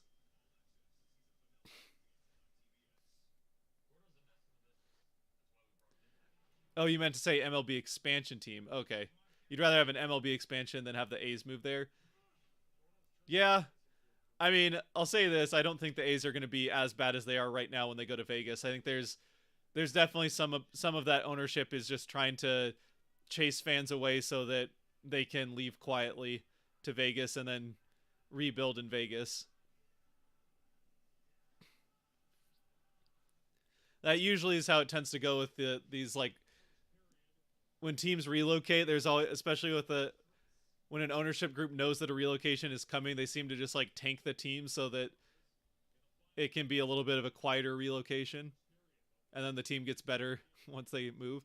Well, we started the second period. Shots, a couple shots have been added to the shot tally there at the top since the end of the first period. It's now 5 shots to 11, still in favor of the Stars.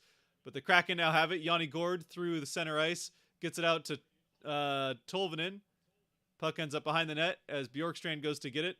Bjorkstrand now has it down in the corner. Dallas end of the ice. Bjorkstrand up to Dunn. Dunn across to Larson. Larson fires off the shot. Tipped maybe in front. Either way, it ends up in the glove of Ottinger, and we'll get a face-off in Dallas's end, 30 seconds in.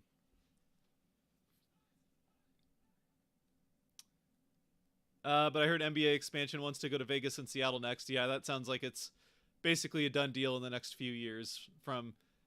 There's been pretty substantial rumors that expansion is happening for like 3 or 4 years now. Hockey Channel 360 says go and then a star emoji.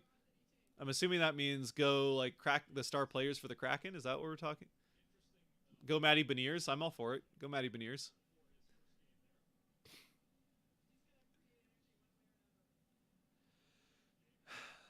Hintz throws it into the Kraken end, and Grubauer will freeze it, so we'll get a face-off in the Kraken end of the ice just 16 seconds after the face-off in the Dallas end, as Borgen and Jamie Benn have some words to say to each other.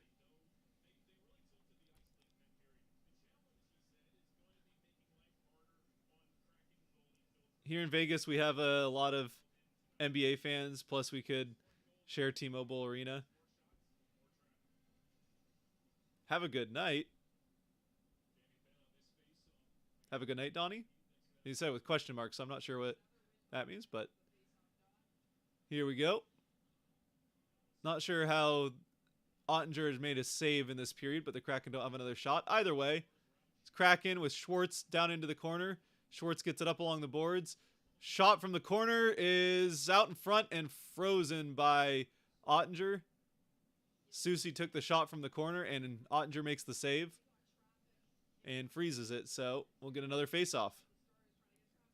Right back down to the Dallas end as we go back and forth. Who lives in Seattle? I live in Seattle. Both of those said by Gaming with Lachlan. I think that's what that says. Here we go. Another face-off. Dallas end of the ice. Just under 19 minutes left in the second, so just over a minute gone, and Dallas wins it, gets it out. Here's Marchment into the corner. Hit laid by Alexiak as he's dragged to the ice. Sorry, that was Soucy that laid that hit and then got dragged to the ice. Then Soucy goes and gives a good, healthy cross-check to Marchment, who dragged him to the ice.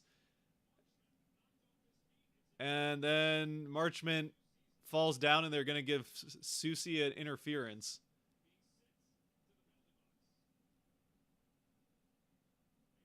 So Soucy's going to the box for the second time.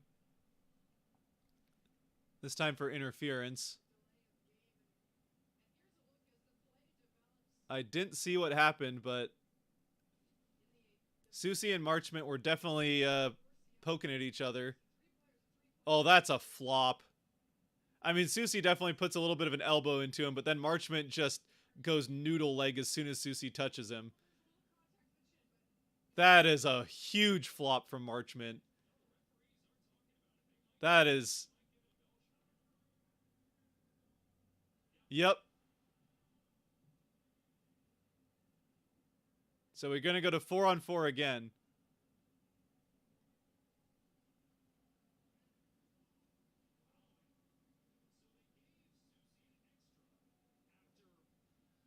Wait, so they're giving Soucy 2 penalties? So Dallas is still going to get a power play. What? How have they galaxy brained into this? So they wanted to give Soucy a penalty, but then because it's embellishment, they still give Soucy the penalty. Then they give the embellishment appropriately, and then they decide to give Soucy another call?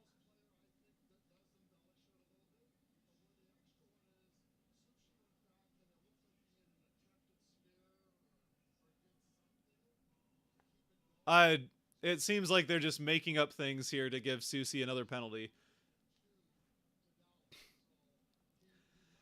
Well, the refs are...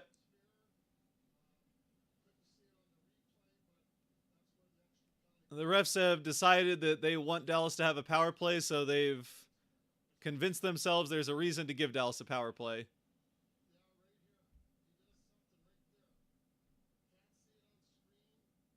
I don't know. Seems dumb, but Dallas is on the power play. The Kraken have to kill off another one.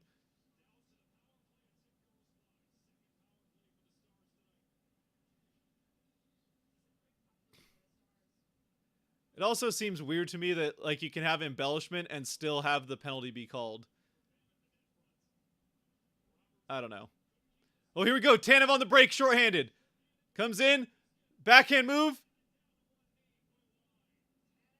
Oh. Spinning backhand move, but goes wide. Dallas gets it in. Jamie Benn with it down to the corner where it's... Either way, it's Robertson. Heiskanen. Robertson looks for the shot out to the side. They try to go across to the far side, but Hintz couldn't get a stick on it, so that one gets through. Robertson up to Pavelski. Robertson up to Heiskanen. To Robertson. They're just playing catch with Robertson. Robertson trades places with Ben. Now it's Ben up in the high slot down to Robertson. Fought for it. Beniers has it. Beniers will get out. Passes it up. We got a 2-on-2 here. Gord and Beniers in. Gord drops it for Beniers. Beniers is going to get it up for Larson. Larson skates in. Shot! Save made by Ottinger. And then some pushing out in front of the net between Larson and Heiskanen. Nice little short-handed play there from the Kraken that got 3 of the guys involved. Gord dropped it for Beniers. Beniers circles up, finds Larson coming in, and Larson got pretty close up to the face-off circle before firing off that shot, and no rebound given up by Ottinger. But a couple of shorthanded chances here from the Kraken. One ends up on net.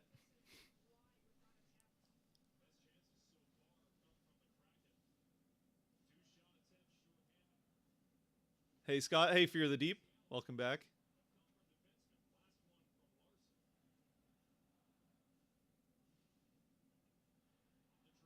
I remember you said originally the NHL wanted Vegas and Seattle together. Is that true? Yeah.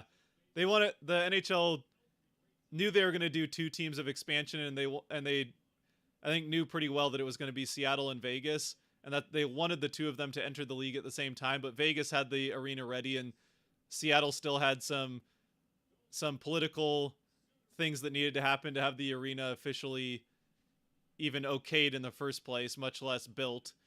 And so since Vegas was ready, they wanted to get Vegas in, so they got Vegas in the extra couple years early, since they had the arena already under construction and going. Shot, save made, and they get it in. So the Galaxy Brain penalty on Soucy that the refs just decided to make sure that Dallas had a power play ends up working out, and Stars have a 1-0 lead.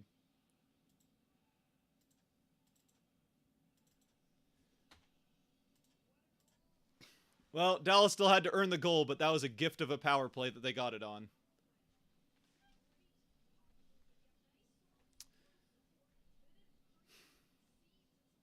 Shot on was rebound saved by Grubauer, and then Wyatt Johnston poked at it and it went in somehow. Off the logo, and then through the 5-hole, I guess, of Grubauer.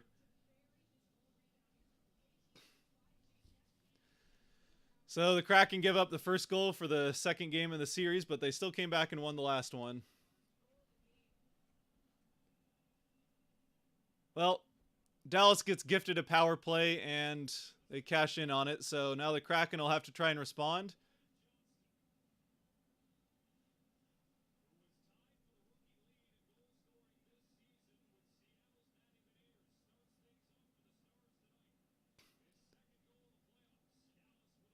Here we go.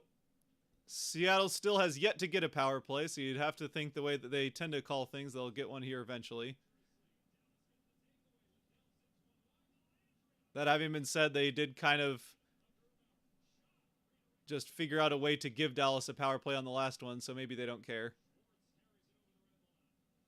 Schwartz gets it in. Here's Eberle. Back to Dunn. Shot wide. And goes out of play, so we'll get a face-off in the Dallas end of the ice. Refs suck. Yeah, that was pretty bad. Stars are better. I mean, they certainly seem to have the help of the stripes so far.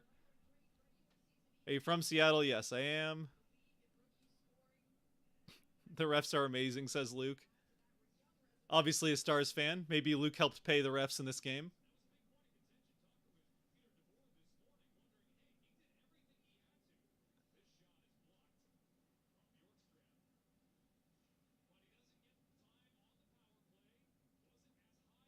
Here we go.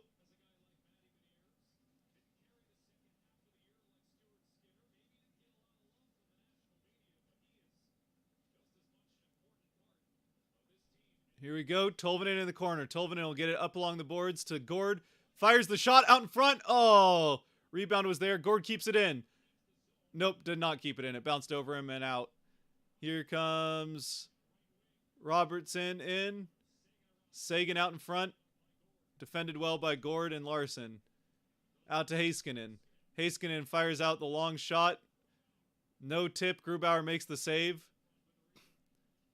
Gord out to the other side. It's Alexiak with it now. Staying on side. Tolvanen going off for the change, and now the Stars come back the other way. Turnover in the neutral zone. Gord will get it back down to Tanev as the Kraken will complete that change to the fourth line.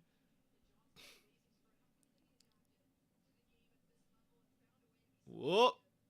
Way to stay with it. Ottinger out to play it behind the net. Dallas gets up along the boards. Shot on is blocked out in front, and the Stars come back the other way. Donat off to Ben. Ben drops it to Colin Miller out in front. Grubauer makes the save. Then another save.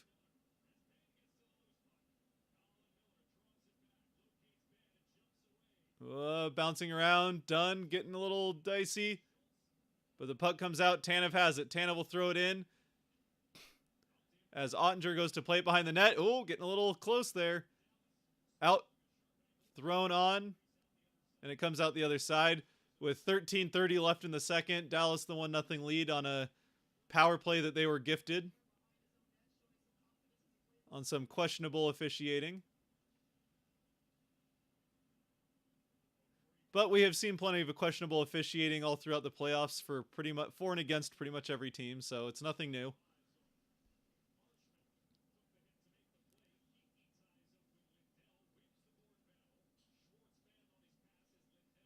Here we go. Wemberg up to Alexiak. And it does come out, but the Kraken maintain possession into their end. It's Borgen in the corner. Borgen throws it up along the boards where Wemberg will have... Whoop, nope. Oh, how did that... Grubauer kept out the Marchment. Out in front. Some chances here for the Stars. Bouncing around, hard to keep track of, keep up with. We're going through center ice. Here's Geekie. Geekie in, out in front, doesn't get through, blocked. Big hit by Schwartz. Schwartz gets it in the corner, but Hakanpää has it.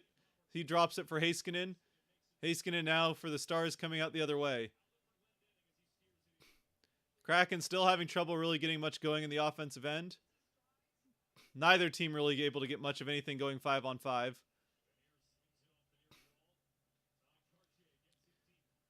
Cartier gets it in for Eberle. Fought for by Cartier and Dunn. Comes out the other way. Hit up high on Beniers, but no call, obviously. And that one goes high.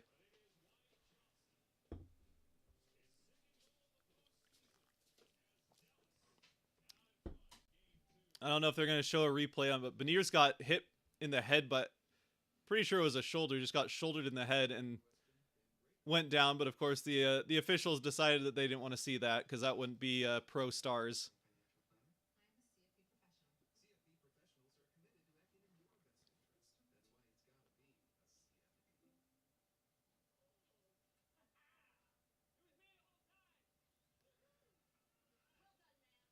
Nobody earns a power play.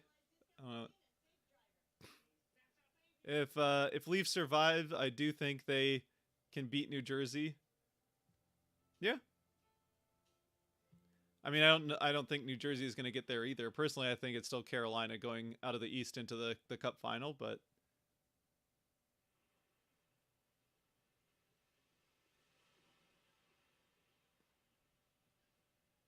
all right, let's keep it civil in the chat. It's fine. Stars fans are allowed to cheer for their team even though they got, even if it was a gift. It's fine. Gifts happen.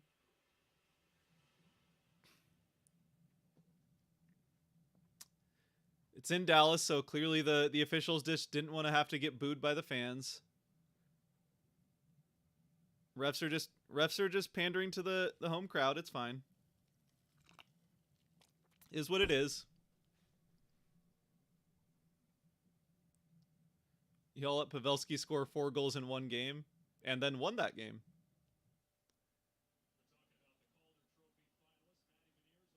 Losing this series. Leafs are done. They can't solve Bobrovsky. Panthers in 5.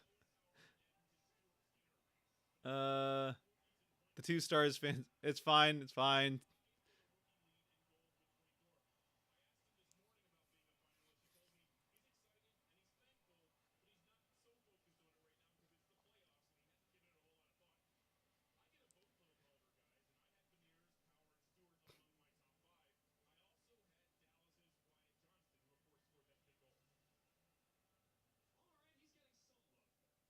Here we go. Dallas shot on goal. Save made by Grubauer. Dallas wins the face-off in the Kraken end of the ice and do get a shot off, but the save was made. Now down into the corners. Gord will go after it. Big hit laid by Gord. Gord has it. Oh, out in front, but it goes, of course, the bounce goes right to... Oh, here we go. The bounce went to Hintz, and the Stars are able to get it out. As Robertson puts it wide. Here come the Kraken back out the other way. It's Tolvanen with the puck. He'll throw it in and go after it. Down into the corner. Gord has it. Oh, nope, not quite. Bounce past him. Suter up to Ben, who doesn't quite have it right away, but then does eventually get it.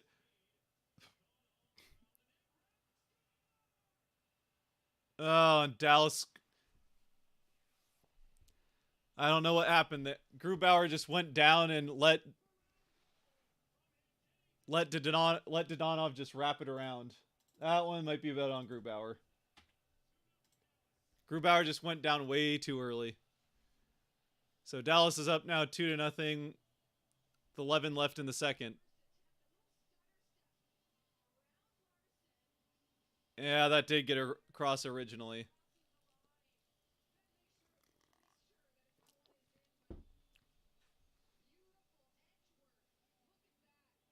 Yeah, that was in off the wraparound. I don't know what Grubauer... He just like way overcommitted to that side. Grubauer is just way out of position there.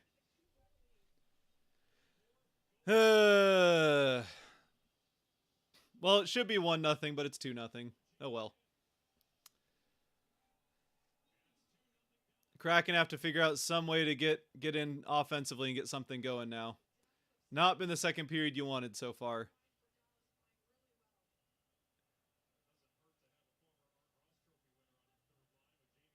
Here we go. Geeky in. Kraken right into the offensive end. They are able to get set up. Soucy back down for Geeky off the back of the net. Geeky out in front. Shot. Oh, not really much of a shot. Backhanded by Schwartz. Dallas is able to get it out of their end, but not for long. Geeky's trying to get it backhand, but eventually comes back out the other way. Wyatt Johnston out in front. Shot is blocked in front and goes out of play. So halfway through the second, we'll get a face-off in the Kraken end.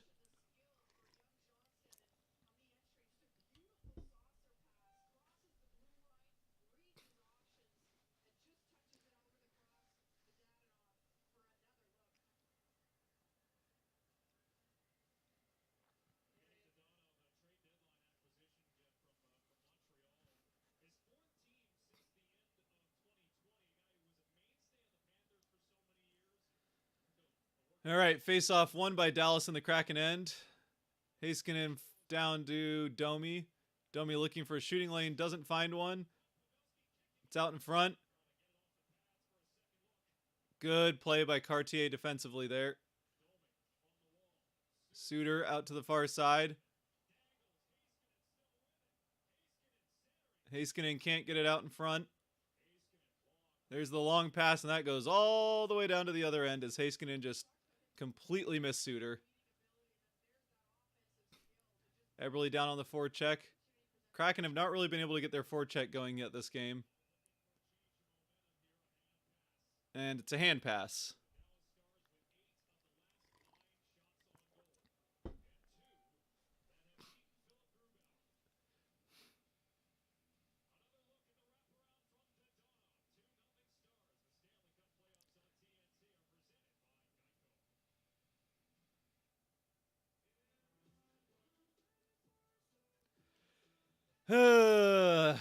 Not been a good second period so far.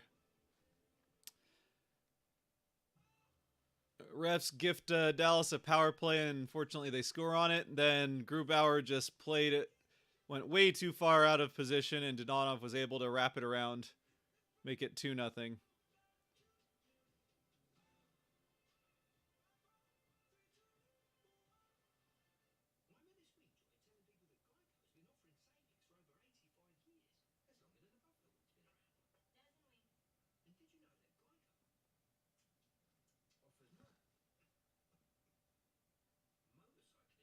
Don't know. It's keep it civil in the chat, please. I agree with Fear the Deep. Yeah, this season has definitely been a win for the Kraken so far, and hey, they still got the lead in the series at the moment.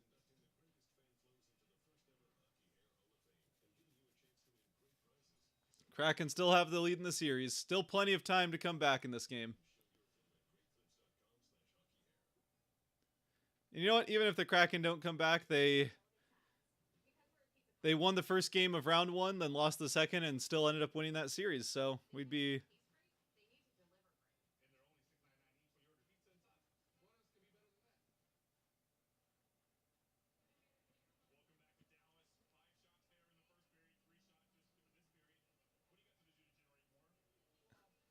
Kate, who are you?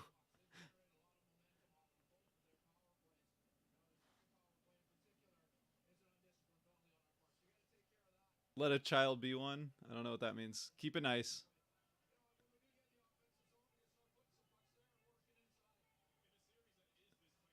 Let's focus back on the game here.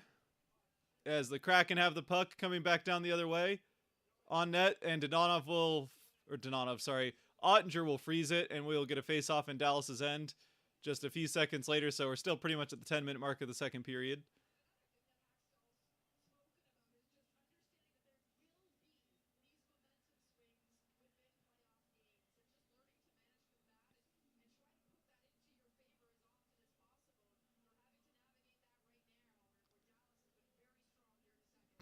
Nothing is better than playoff hockey, absolutely, and we're happy that Seattle is playing playoff hockey. Let's go. Kraken still lead to the series 1-0, even if they will have to mount the comeback here in Game 2. Benier's taken down off the faceoff. Big hit by Cartier. Let's go. That away, Ty. Lay that hit.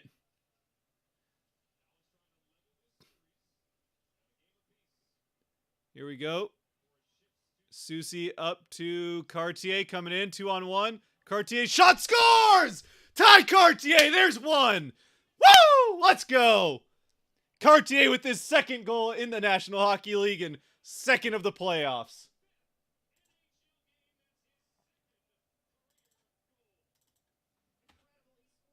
What a shot from Cartier. Beats Ottinger high blocker side.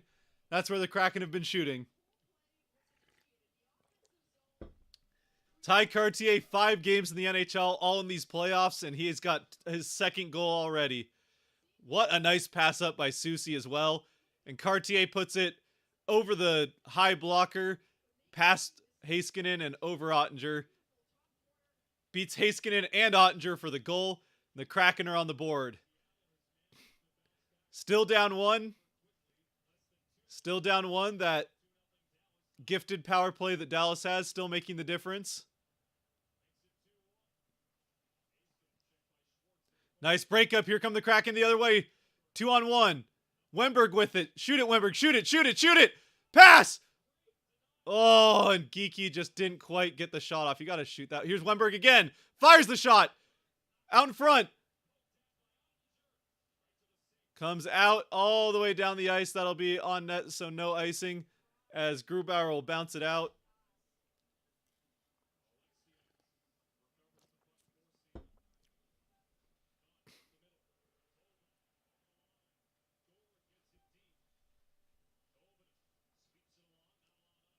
All right, whoever the senpai is, you gotta stop being stop spamming. Let's keep it civil, please.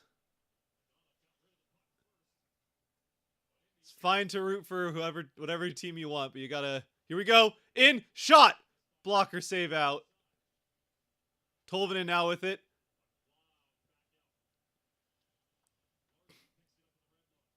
Both sides, let's keep it clean. Let's focus on the game. Here goes Donato. Shot. Save. Out in front.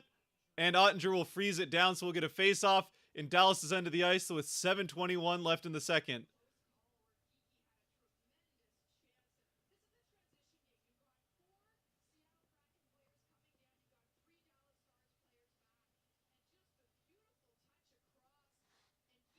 Kraken never give up, says Pablo. Absolutely. As a Golden Knights fan, I want Seattle to win so we can play each other in the Western Conference Final. I like, just for the storyline, that would be the best one. That's the best Western Conference Final to me. The storyline of the 2 expansion teams playing to see who goes to the Stanley Cup. Shot on, goes wide. No tip out in front. Soucy keeps it in. Down for Sprong. Tanev has it. Tanev up to Sprong. Sprong up to Susi. Doesn't quite get there. Domi out with it, but now Domi keeps it. Tanev with a big hit on Domi. Here comes Tanev the other way. Donato shot off of Tanev. Oh no. Blocked in front by Tanev on accident as that one doesn't quite get through. Here's Pavelski in now to the Kraken end as he dumps it in. Domi out in front. Puts it through Colin Miller. Here comes Sprong out the other way at the end of a shift, so he doesn't have a lot left. On net, Ottinger will leave it behind the net for Heiskanen. Heiskanen coming out. Fires it down the far side.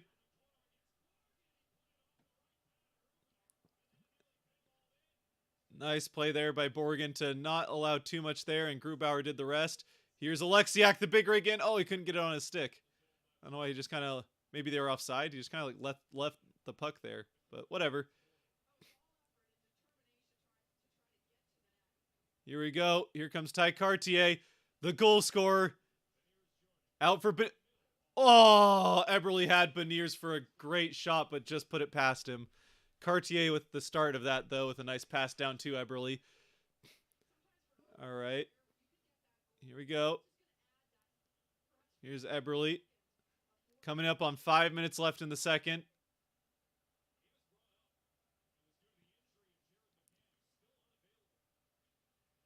Here comes Schwartz. Schwartz up for Wemberg. Wemberg coming down into the corner. Did they say that was offside? Guess I don't know if they'll show it again, but I did not look offside to me. Maybe I just missed it. Yep, the AHL Rookie of the Year scoring again. Now we just need to get the NHL Rookie of the Year to get a goal in this game. See if the Kraken can tie it with the 2 Rookies of the Year.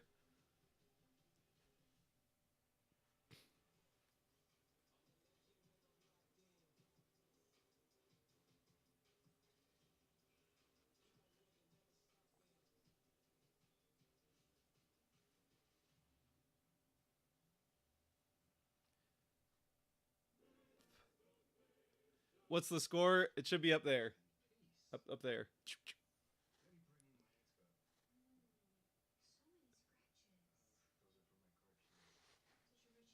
Let's go Kraken. Let's go Kraken.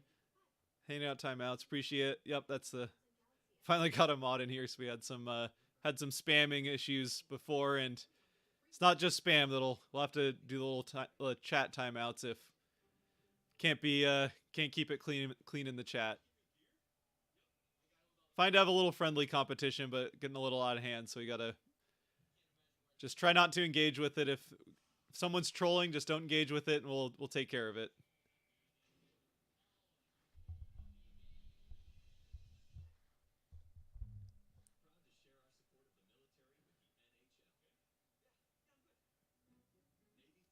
Who would have thought that 10 years ago, both Vegas and Seattle would have expansion teams and be in the playoffs, and in the second round of the playoffs, too? Hoping for a Kraken comeback as a neutral third party. That's what we like to hear, Thomas. Always fun to have close fun hockey. It is a close game, 2-1. Should be 1-1, but again, is what it is.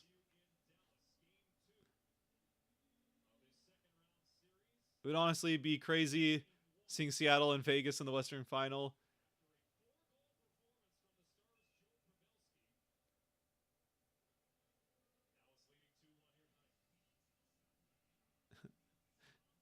You don't have to be neutral, just don't be a jerk. And yeah, I don't cheer for the Kraken, cheer for the Stars, cheer whoever you want. Just keep it clean, keep it civil.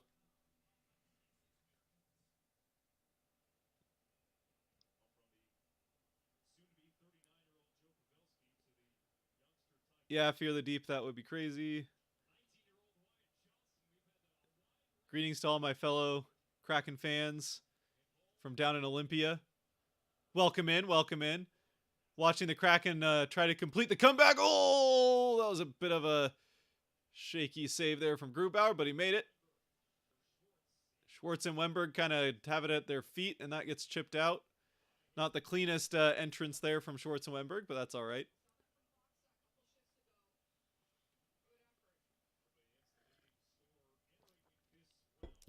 Here we go.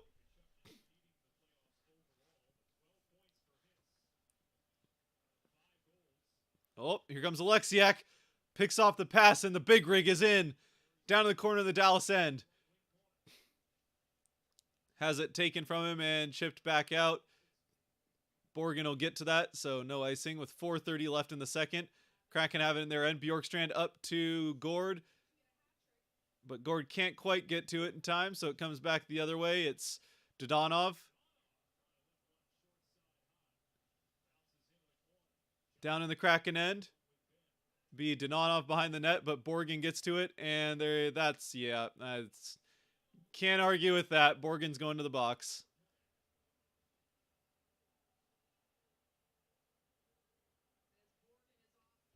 That one is definitely a penalty.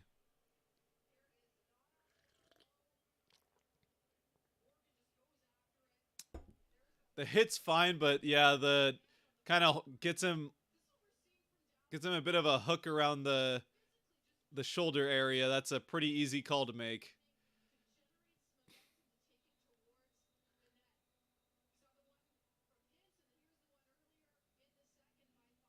Borgen went a little bit too far on that one, so Dallas will get a late power play for the second period in a row.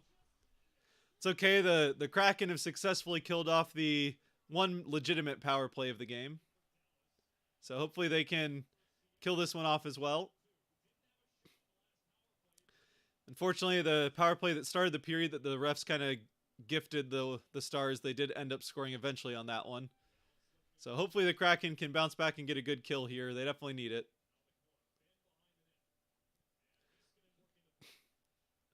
Maybe a shorthanded goal. That'd be fun. Here's Haskin to the far side. Save made by Grubauer. Bounces out, but Tanev will clear it. 30 seconds gone.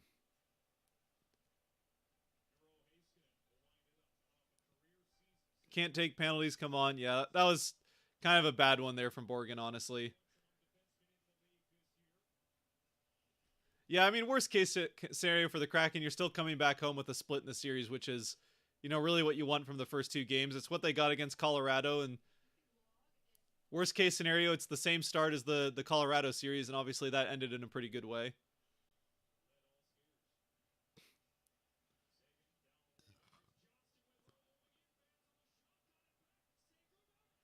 I don't know how that ended up in the net, but it did. Crap.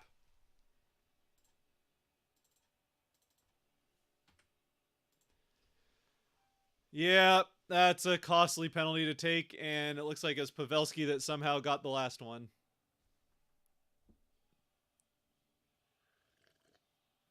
Got the last whack at it. So his 5th of this series already. Couple of, yeah. Grubauer makes a couple of saves, but just can't get the puck to freeze. 2 rebounds, and then Pavelski, it just bounces right to Pavelski, and he gets it passed on the 3rd attempt. Oh, that's gonna make it tough.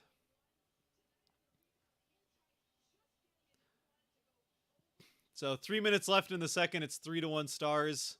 Kraken still lead the series 1-0. So worst case scenario, they'll come back to Seattle with the series tied, but still plenty of time to make a comeback happen. Here's a shot by Eberle. Out in front. Oh, eventually frozen down.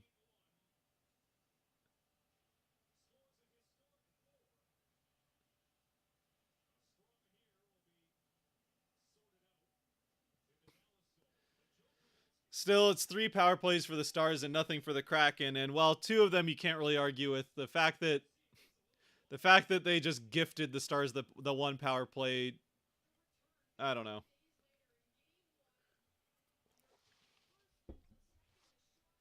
You can't argue with 2 of the Stars' goal though. So even if that 1 power play never happens, it's still 2-1.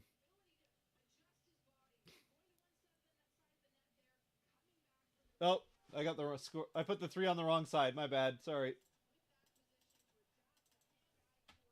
My bad. I wish. That was just wishful thinking. Wishful thinking. My bad. Sorry. Sorry, everyone. Wishful thinking there. Here we go. Done. Shot. Kicked out from in front.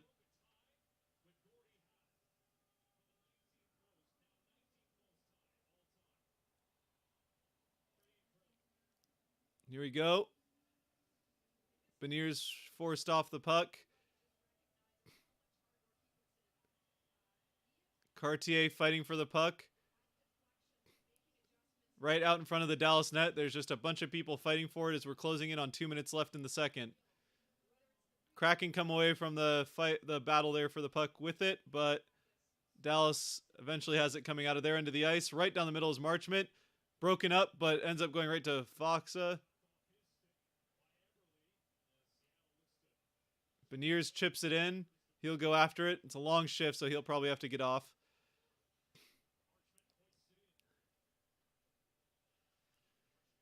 Dallas fan not liking that the Kraken laid a hit, so apparently he wants another penalty, even though his team just keeps getting them, and Seattle hasn't gotten one yet, but that's aside from the point, apparently. Here we go. Luxiak has it coming through center ice. He'll get it back to Gord. Nope, not quite. Dallas will chip it out. That will come all the way back for icing. So with 1:22 left in the second, we get a face-off in the Dallas end.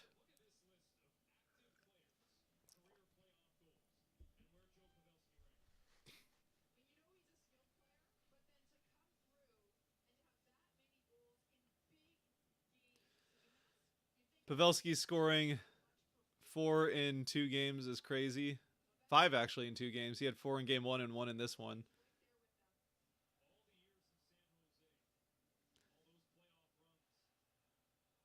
Put the score 5-3 and wish harder.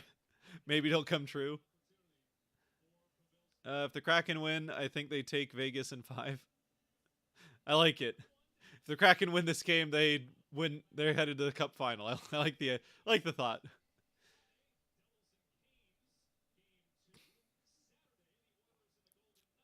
So much for the refs not influencing the game. I mean, right now it would still be 2-1 without the influence the officials have had, but there's still no excuse for how that. I think Susie did do a little bit of extra, but that should have been traded. It should have been 4-on-4. That should have never been.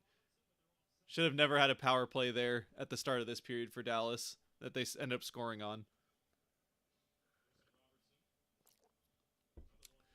But the that last power play that they score on, that's just a bad one for Borgen to take, and then the second goal was a wraparound where Grubauer just took himself way out of position. So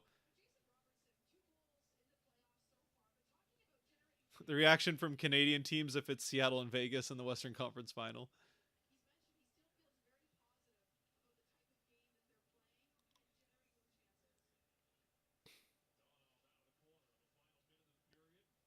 Here we go. Beniers has it. Down under a minute left in the second. The Kraken look like they'll have to mount a multi-goal comeback just like Dallas did in game 1 in the third period. Or I should say as Pavelski did in game 1. Down around, but Dallas gets to it. 30 seconds left in the second period. Kraken have the puck, trying to get through center ice. As it's chipped in by Beniers. Kraken get a change. Here we go. Gord has it. 10 seconds. Last push. 7 seconds left. Big hit laid by Tolvanen. And they will not manage to get one last shot as the period comes to an end. It's 3-1 Dallas. After a scoreless first, the Stars score 3 times in the second. The Kraken get one from Ty Cartier, but they'll need to mount a comeback in the third to take the 2-0 series lead.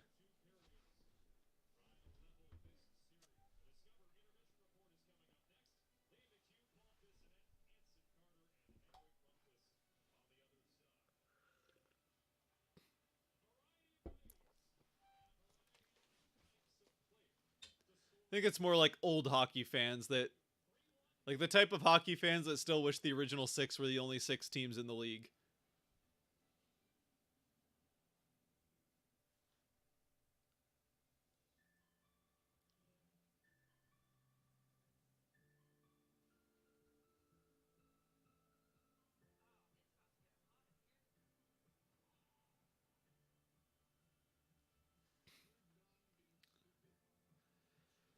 Still frustrated about that call. The whatever is what it is. The Stars would at least still have the 2-1 lead, but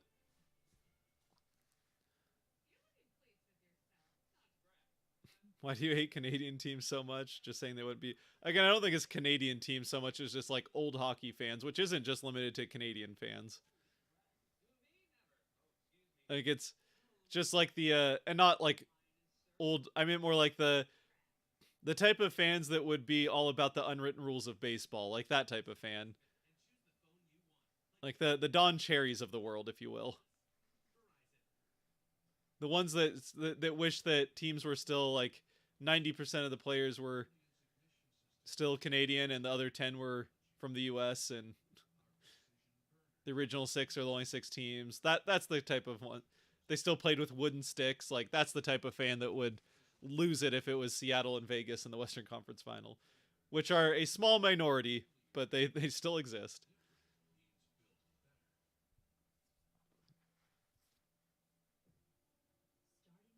What do you think has been the biggest difference between game 1 and 2? The Stars actually playing with some kind of defensive structure, and it honestly they kind of did that in the second and third period of game 2, but they just didn't have any of that in the first period or of game 1. I mean, they didn't have any of it in the first period of game 1, and they played better, like more their style in periods 2 and 3 of game 1, and obviously like Ottinger had a good couple of periods there. But they've played, especially the first period was just that was pretty classic Dallas Stars defense, and then Ottinger stopping everything that comes towards him, other than the Cartier shot. That first period, yeah, Dallas is just playing much better defense than they did in game 1 for the most part, which is what we expected from this series. I mean, again, this probably should be a 2-1 game, and that's kind of what we expected coming into the series. Both teams playing good defense. Kraken have definitely let up too many shots, so I think Kraken have maybe allowed the entrances into the offensive end a little bit too easily in this game, not making it as hard for Dallas to get through the neutral zone as you might like to see, but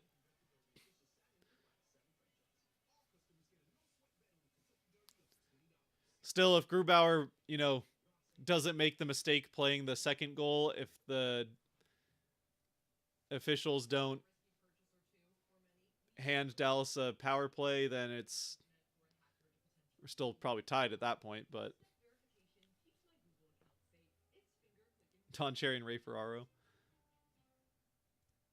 still feeling good after 2 periods. Thanks for doing the stream. Absolutely. Watch Seattle score 3 goals and beat the Stars 4-3. I'm here for it. Let's go. All about it. That's the good vibes we want, Pablo. That's the good vibes we want. Seattle with the comeback. Win the game. Is Toronto getting swept? I can't imagine Toronto gets swept, but so far.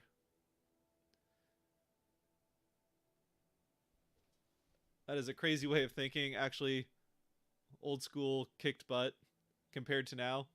I don't know. There's a reason things like evolve over time. Think nostalgia goggles. You look back at the good things and kind of forget some of the. I mean, the game is so much faster and more fun to watch now than it used to be. Like even if you want to go back like 10, 15 years. I mean, it'd be fun to watch like Gretzky again and like Lemieux. There's obviously like good parts about it.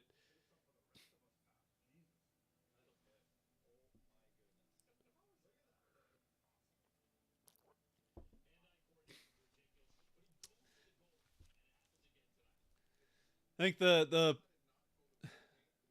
question of the shaky officiating now, which honestly, again, I don't think the officiating has really changed in most more recent years. The game has gotten faster for one, and I also think there's some amount of the game has gotten faster, and also just with replay and slow motion, it's easier to really shine a light on missed calls and that kind of stuff.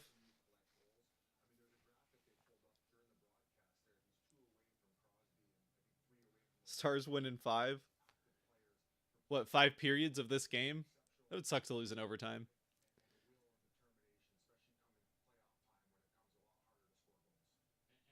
as a Habs fan, I think it's fine that the Leafs get. As a Habs fan, I think it's fine if the Leafs get swept. I'm sure you're not the only Habs fan that feels that way.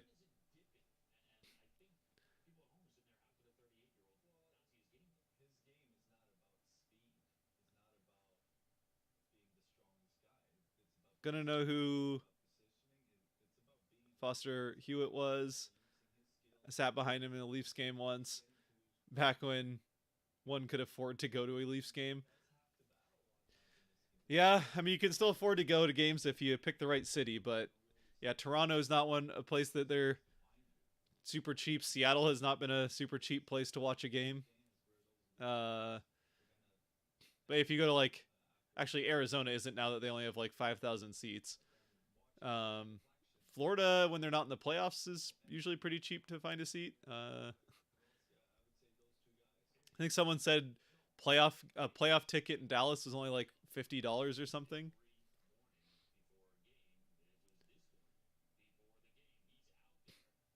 I like it. I like the faster and more skill shooting on goal from many different angles.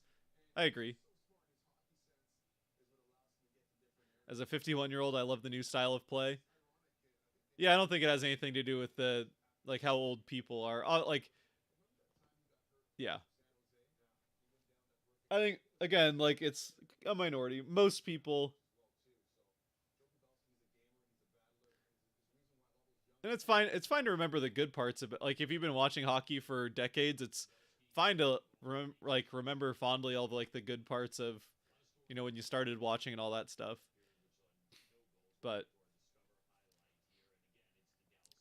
and I mean, people that liked the fighting aspect of hockey definitely don't like the changes that have been made.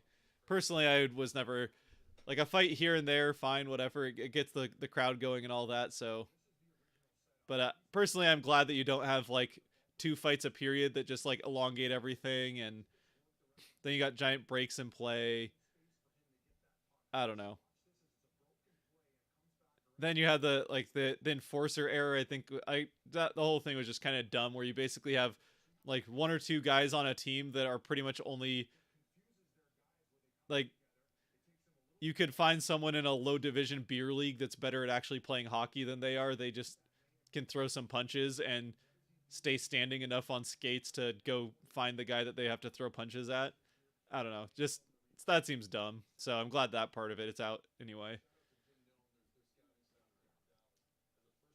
All right. No, you don't need to say Edmonton as a city sucks. I've never been to Edmonton, so I don't know, but I'm sure Edmonton is a fine city. I don't think Gretzky would keep up with players of today. He's best of his time. No, honestly, I think Gretzky would be perfectly like he would still be a superstar in today's game.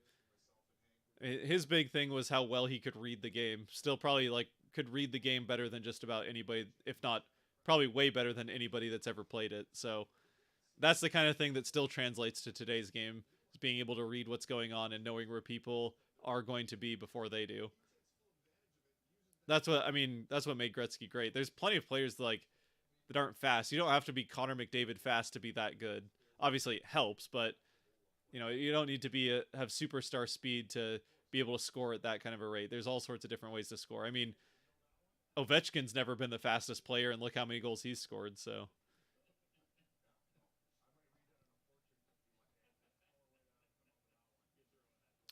but I think if you took like a young Gretzky and put him in today's game, yeah, I think he would. I think he would still be scoring like crazy and be one of the superstars in the game. I love Northwest Edmonton near Sherwood Park. Beautiful evergreen trees. Take your word for it. Maybe I'll get up there someday. Who knows? Growing up in Spokane with all the Chiefs games, I love all the fights in hockey. Sorry. Yeah, I mean, I know a lot of people like fights, so I don't. Everyone likes the game for different reasons, and if you had, it's all good. And like I said, a fight here and there, I'm fine with. I'm just glad that it's not like the '70s anymore, where where you basically had to have roster spots for guys that could only fight and really couldn't play hockey. I'd rather have a roster full of like guys that are actually like the best in the world at playing hockey, and not uh mostly guys that are good at playing hockey and a few guys that are basically boxers on skates.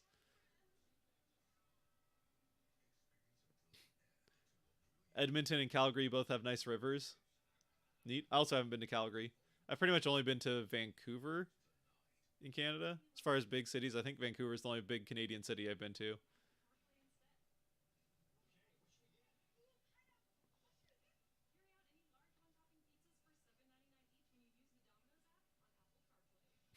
Sorry, but being from BC, I have a thing against Alberta. Suppose that's fair. If you're from DC or BC, probably have that rivalry with the Flames and Oilers. Like Canucks fans don't tend to like the Flames and Oilers either.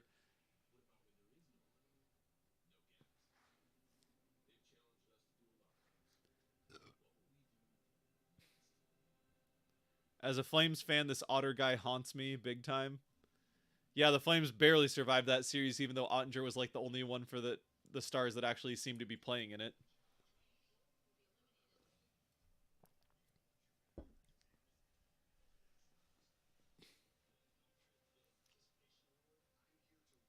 I'm not from Alberta. I just work here, there. Fights are another story. At least the players are facing usually each other. Alberta has hardcore hockey fans. Yeah, absolutely. Alberta, like, there's not a better rivalry in hockey to me anyway, other than the. There's not a better rivalry in hockey, at least to me, that other than the Battle of Alberta. To me, that's the best. Always fun games to watch. Obviously, the Oilers with all kinds of history, and the Flames have a fair amount of their own.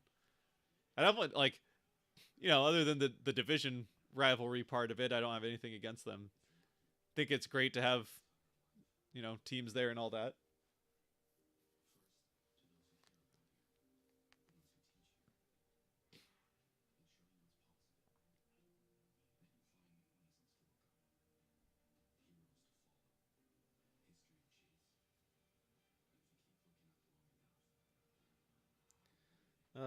I had Florida in 6, but wow, I'm thinking they're gonna sweep them. Again, I don't know. Toronto just seems like. I mean, again, I guess how many years did we say Toronto looks like a good team that has to make it out of the first round, and then they didn't. Now they finally do make it out of the first round. It's okay. Well, they finally made it out of the first round. They got the monkey off their back. Now they can play up to their talent, and here they are down 2-0. So I still feel like they're gonna get at least 1 or 2 games, but yeah, I don't know. I don't know. I mean, granted, they did have the 2-0 lead in that game, so it's not like they just got pummeled by Florida.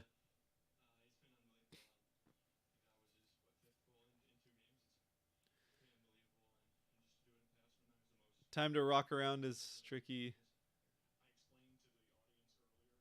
I loved watching a Flames come back. Oh, I loved watching a Flames game a few years back. They had $5 Canadian beer before the game. What else could you need? Oh man, $5 $5 would get you like a shot glass of beer these days in a lot of arenas.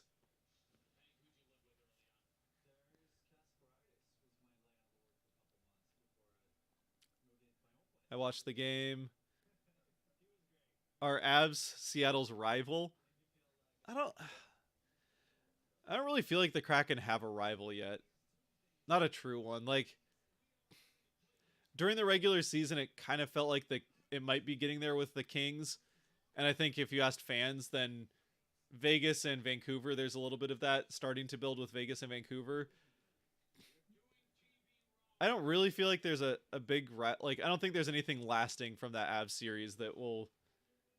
It's a playoff series, and for Kraken fans, especially newer fans, that's the only playoff series that a team they've like diehard cheered for has played. So, I mean, now they're playing with the Stars as well, but and with it being the second year for the Kraken have now played the Avalanche more than any other team in the NHL. So, I think if you ask some fans, maybe there's a rivalry. Personally, I don't think it's anything that'll be particularly long lasting unless they play the Avs again in the playoffs in the next in the next year. Like next year they play the Avalanche again, then maybe, but it doesn't really feel like a rivalry to me anyway. For the best rivalry will be Montreal and Quebec when Quebec gets its team.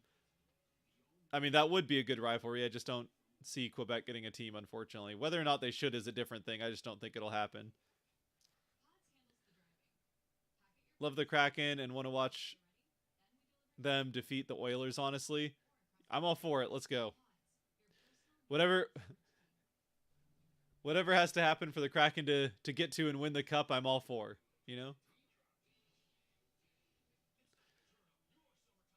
I don't really care who the Kraken beat as long as they beat them. But we gotta get through the Stars first.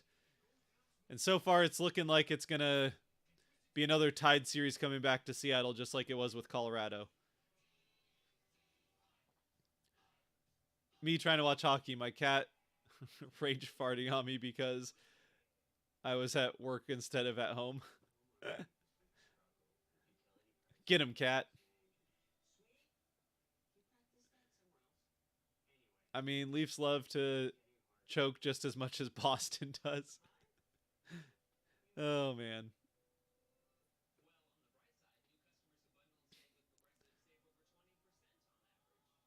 After 5 minutes, they lost rest of game 3-0, kind of got pummeled.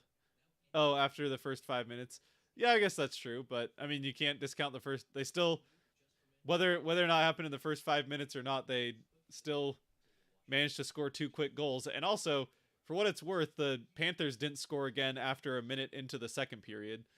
So right, like neither team really did much of anything in that Leafs Panthers game from a minute into the second period on. As far as scoring is concerned, like if you're just gonna go with scoring, what I watched of the game, it was a pretty close game back and forth, honestly. The Leafs definitely had their chances to tie the game and to extend the lead when they had the lead. Florida definitely had the chances to extend the lead. But in the end, it's a win's a win no matter how it happens. Plus, it's hard to say, like, Tampa Bay destroyed Toronto in game 1 and still lost in 6 games, so.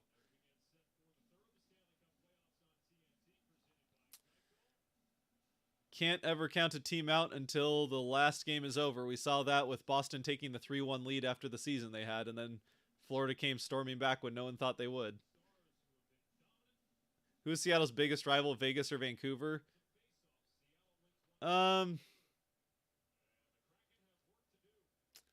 I would say it kind of feels like Vegas at the moment, but again, I don't like Vegas or Vancouver seem like the two bigger ones to me, but I don't really know that either one I would consider a huge rivalry.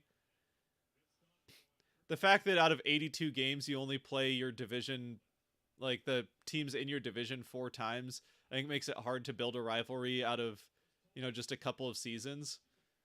You kind of need those playoff series, and that's how like Vegas and San Jose built that rivalry. Was, yeah, you're in the same division, so that you're going to get those 4 games, but then you also end up with a couple of playoff series in the first few years of Vegas and some pretty tight ones. So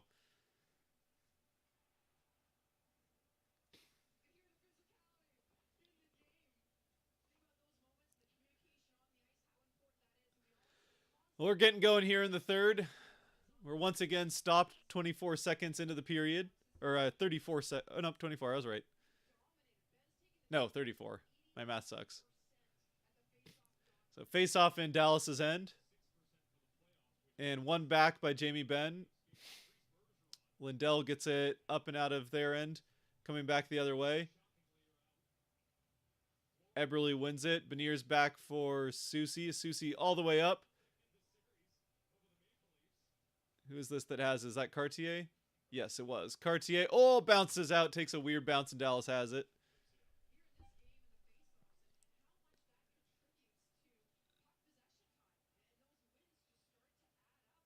Yeah, a lot of face-off wins for Dallas. Where are we at with face-off wins for them?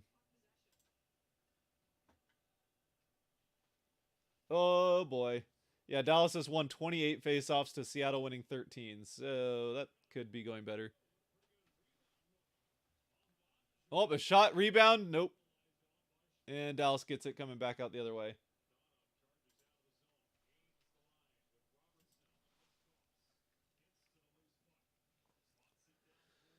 All right, Borgen now behind the Kraken net. Starts the breakout the other way.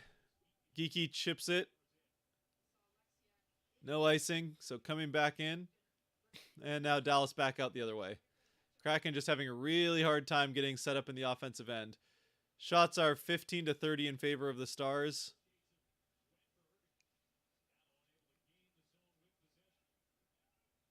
Kraken are getting the puck into the zone, but yeah, just not able to really get set up.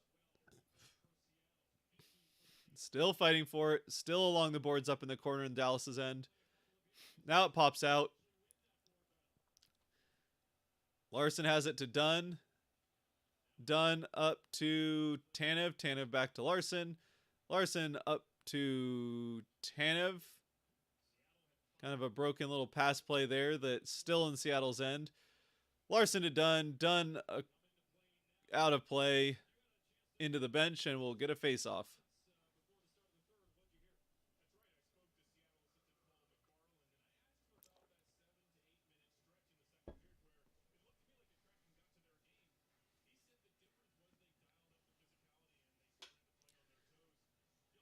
Who's worse, Habs fans or Boston fans? I feel like Habs fans because they're French and they overvalue their players like crazy. I mean, to me, it's Boston fans, but that probably has more to do with how annoying Boston fans have been just with all the success their teams in general outside of the Bruins have had over the last couple decades. Remember as a kid, I was like, I kind of cheered for the Red Sox as a kid because they were always like the underdog and there was the curse and whatever. And then the Patriots win 6 Super Bowls or whatever it was, and the Red Sox won, I think, 4 World Series. Boston or Bruins won once. I don't know what the Celtics won. But just too much winning and built some big bandwagons, and it got quite annoying.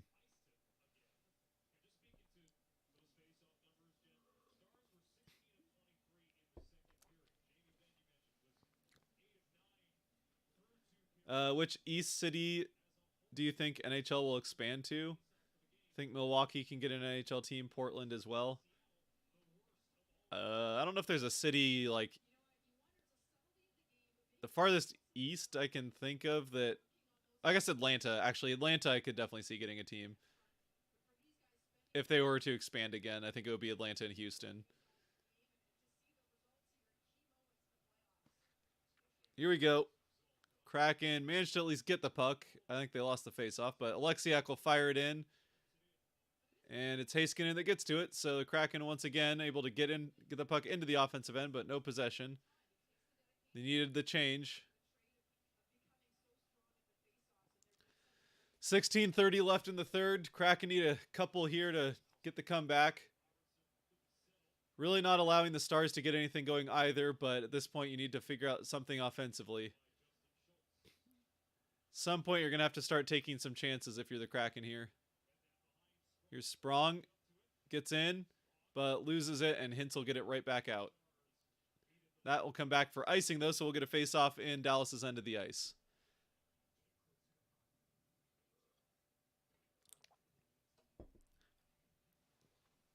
I got to get my hands on some Kraken playoff tickets. Let's go Kraken, absolutely.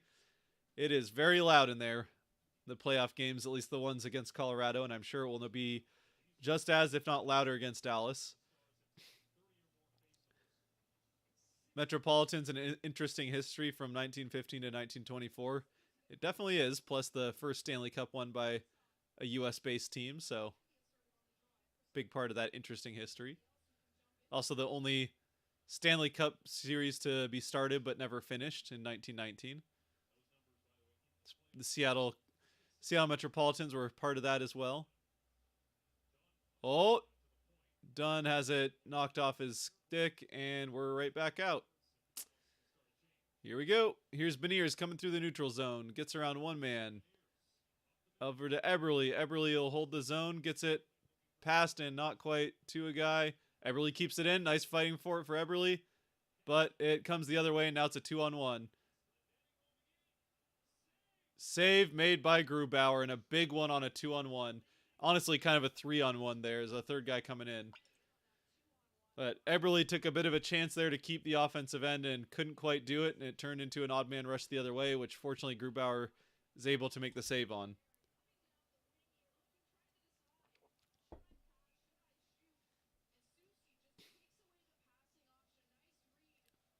Lucky you even won the first game in Stars in 6. Matt Cooper living in a different world than everyone else, but that's okay. Kraken easily the better team in Game 1, but have not been so far here in Game 2. And that's how the playoffs go. Can't be the best team in every game, usually. But the correct team, based on how the teams were playing, the right team won Game 1 for sure.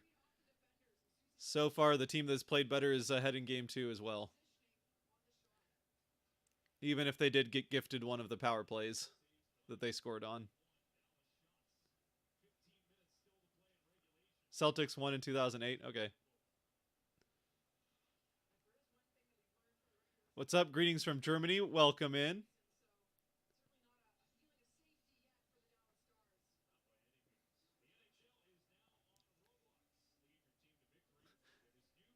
It's $250 for a playoff ticket, and that's before all the stupid Ticketmaster fees. Whoa. Yikes. Yeah, prices are crazy. She took it good. It's cheaper to fly to Dallas and attend a game there. Yep. Yeah, it's literally cheaper to fly to Dallas to watch the Kraken play in Dallas in the playoffs than it is to watch a game home in Seattle.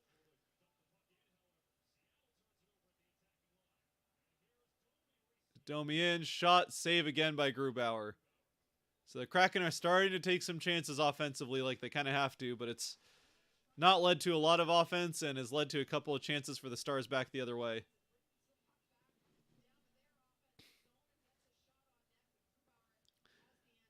After fees, my ticket cost $370. Oh, it was the cheapest available. Yeah, something needs to be done about those stupid Ticketmaster fees. Like, they don't do anything. I guess maybe if you want to add like a, I don't know, $10 for what, like just for running the site, I guess. But they basically make you pay for a second ticket. It's so stupid.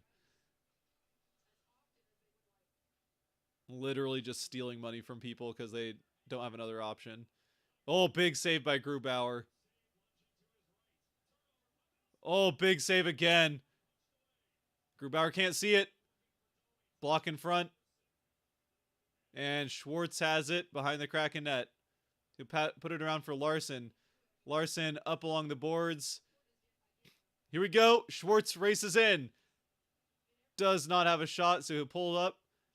Out to Dunn. Dunn. One-timer. Does not get through. Sprong.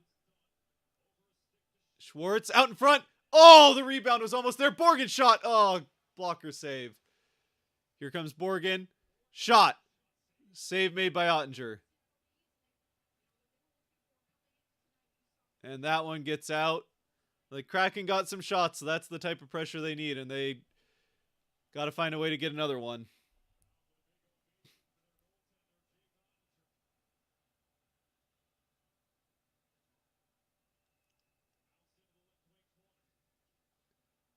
Here we go.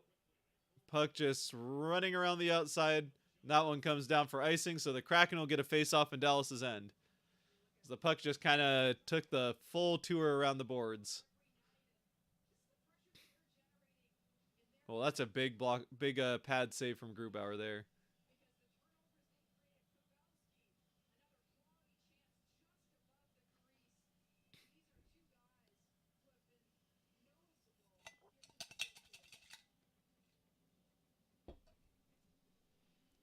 "13 minutes left in the third. Kraken win the face-off. They have not been doing a lot of that this game, but they got that one.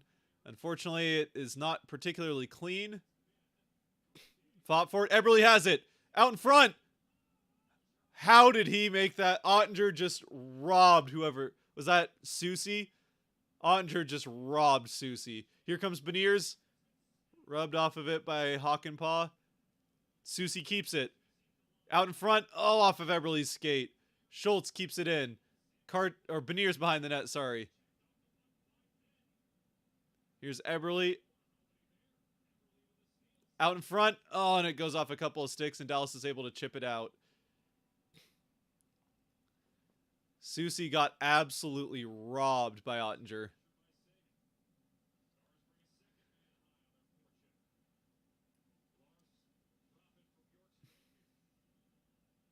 Here comes Bjorkstrand into the offensive end. Still has it. Still has it.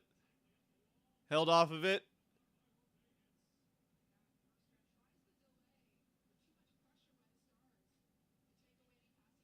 Here we go. Stars roaming around the boards in their end. Larson going for the pinch to try and keep it in. Doesn't quite work, but does come back the other way. Kraken have it.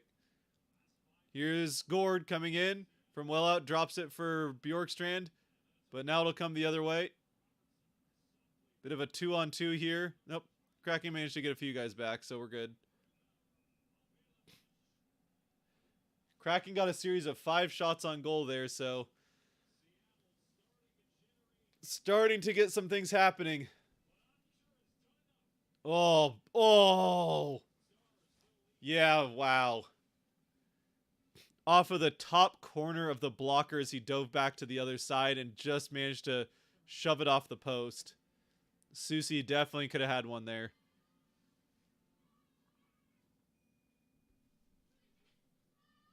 Didn't the Patriots have 0 Super Bowls before Tom Brady? That is true, they did.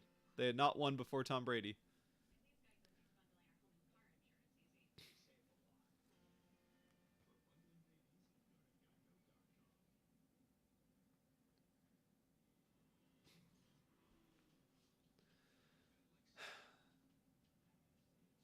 They should get it. Dallas looks like they play back to protect the lead, not attack in attack mode anymore. Yeah, I mean, you've got a 2-goal lead in the getting into the back half of the third, so you definitely want to be playing defense first at this point. I think that's fair. Now, if the Kraken do get one and make it a 1-goal game, I think Dallas opens it back up again a bit, or like starts to kind of press again. But they're definitely playing defense first there for sure. Give me Grandma's cooking. Only a game 2 is still a long series. Yeah, it's still a lot of hockey left to be played in this series.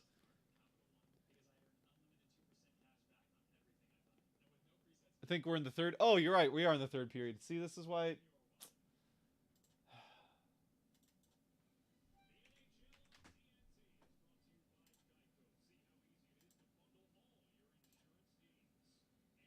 This is why I always try and change it right when the period ends, but guess I was too frustrated by the 1 goal that was handed to the Stars. But again, the Stars, they earned the goal on the power play. It was the power play that was handed to them early on in that second period.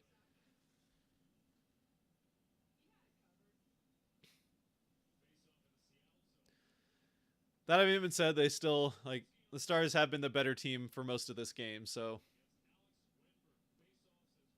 just like the Kraken were the better team in game 1, the Stars have kind of answered back in game 2.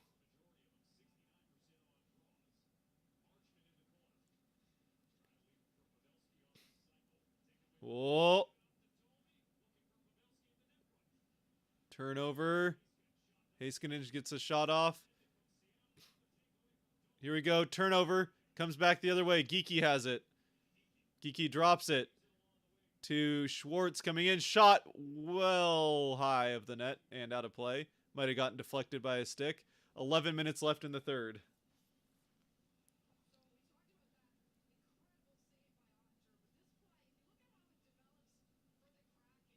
Realistically, do you think McCann will come back after this game?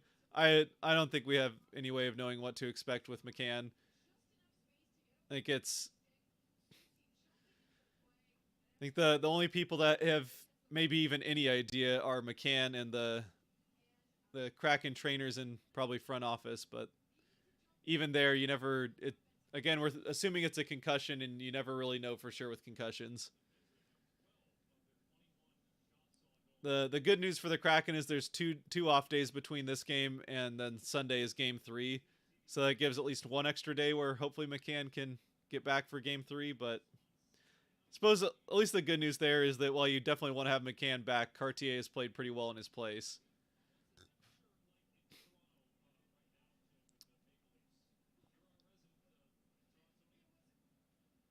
All right, Larson gets it up. Here's Cartier. Tries to get it to Beniers, but has it broken up. Good defensive sticks by the Stars there. Dunn turns it over. But Eberle gets to it. Here's Suter from up in the corner in the Kraken end. Puts it around behind the net. Where Dunn will get to it. He gets it up to Cartier. Cartier tries to feed it up to Beniers, but it's broken up. Back down. Cartier fights through it.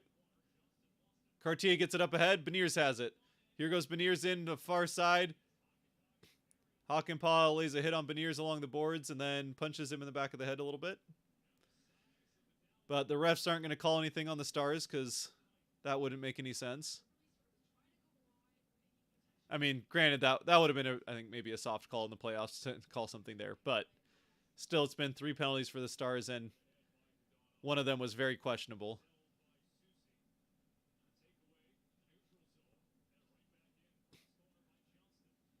Here we go. Susie has the puck.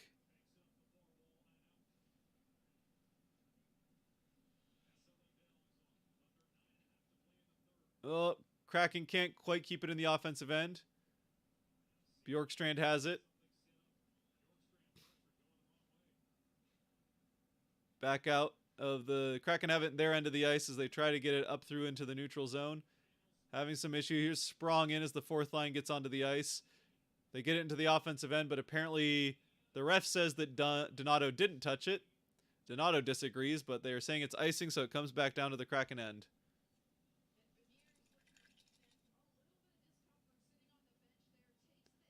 Oh, that definitely could have been boarding.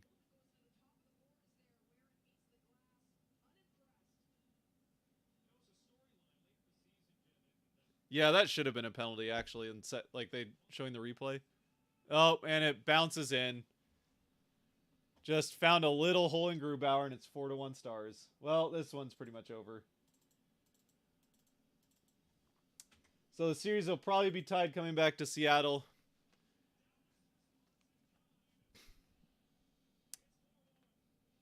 The officials have definitely had an effect on this game in the favor of the Stars, but the Stars have definitely outplayed the Kraken as well. And this is just kind of a soft one let up by Grubauer. That might have even gone off of his pad. Let's see. Just thrown on net. Oh, it gets tipped in front. Yeah, all right.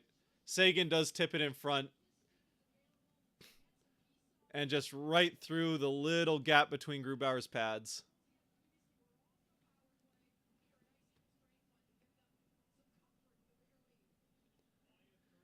Oh, that's frustrating. Would have been nice to have the 2-0 series lead, but it's all right. The Kraken will have some things to take away from this game. Obviously, you'd have to think that officiating can't get too much worse going into the rest of the series. Oh, drop for Geekie. Shot here. Oh, looking for the tip in front. Schwartz just wasn't quite there yet. Here's Wemberg putting it back in so Geekie can chase after it, but Ottinger plays it behind the net around the other side as Geekie will go off to finish a change. Heiskanen out with it.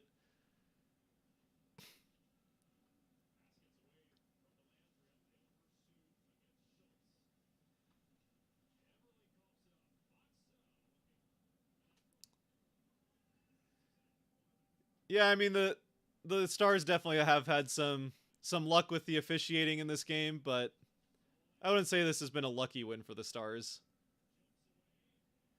I mean, like I said, the Kraken were easily the better team in Game 1, and they won it. They probably should have won it in regulation, but they still managed to win it while being the better team in Game 1. And the Stars have been the better team in Game 2, and it looks like they're probably going to win as a result. Kraken will win game 3, says Zach. I hope so. Lol, the haters are rolling in thick. Well, you know, trolls are going to troll. It is what it is. I think some Stars fans trying to cope with the fact that their team just got absolutely handled in game 1 outside of Pavelski. But they came with something to prove here in game 2, and at least to this point they've done that with 7 minutes left in the third and a three-goal lead. That probably should be a 2-goal lead, but that's neither here nor there. Oh, and now they'll give the Kraken a power play. They wait till it's meaningless, and now they're going to give the Kraken a power play.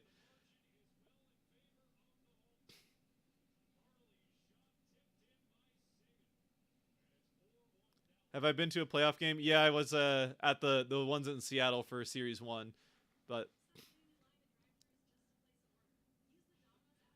season tickets help with that, obviously. Get them a lot cheaper if you aren't having to buy them secondhand. Kraken really keeping us on our toes this year. That's true. It would not be in the Kraken spirit of things to have too healthy of a lead with a 2-0 series lead coming back home. It's definitely more the Kraken spirit to make it more interesting by having a tied series coming back home. Over 5? I don't know what over 5 means. I don't think the Kraken will win it in 5, but probably 6. Kraken in 6.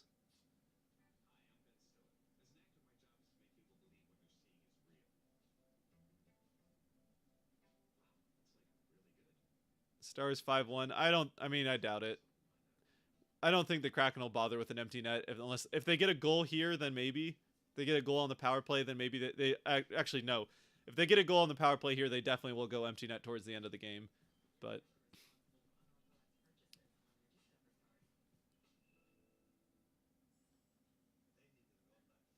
the Kraken player ran into his stick and dove. I didn't see what led to the penalty. I mean, again, the Stars got literally, like, they got a power play handed to them, gift wrapped by the officials at the beginning of the second period. So if this one was a gift wrapped power play to the Kraken, then I guess it makes it even, but not even really because the Stars one came at a better part in the game.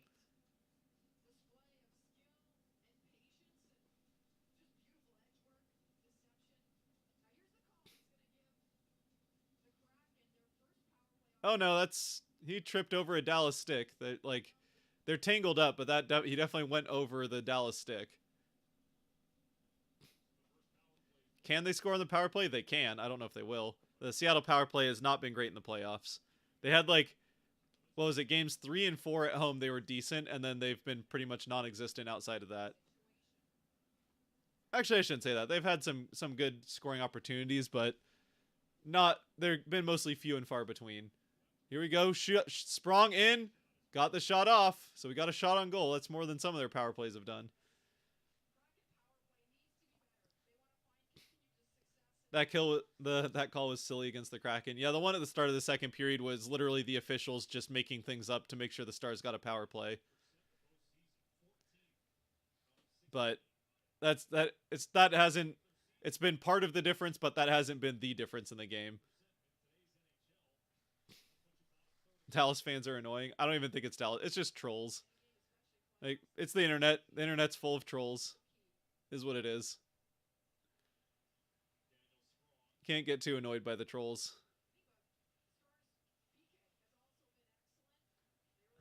I got over 5.5 for this game. I think the Kraken need to score on this power play to end up with a 6th goal. I don't think the Kraken will go empty net if they don't score on this power play. 1 minute left on the power play. Just the one shot on goal so far from Sprong that was glove side, and Ottinger made that save. Got nothing to lose at this point.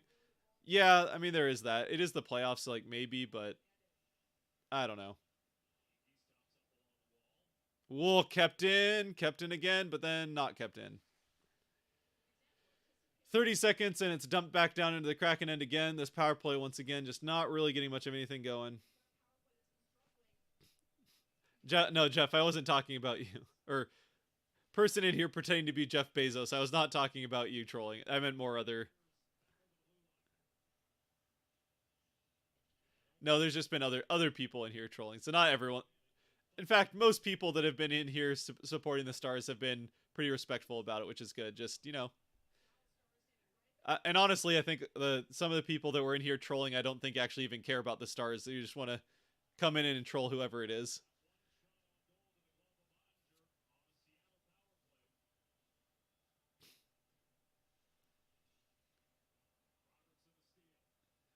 Back to 5-on-5. The Kraken cannot score on the power play. 4:30 left. Kraken still need 3 to force overtime, which seems unlikely at this point.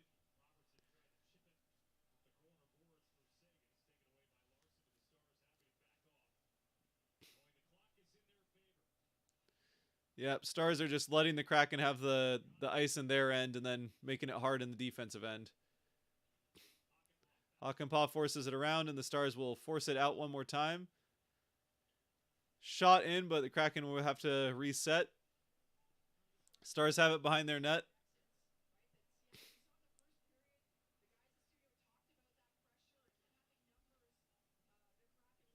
Lindell just fell over by himself.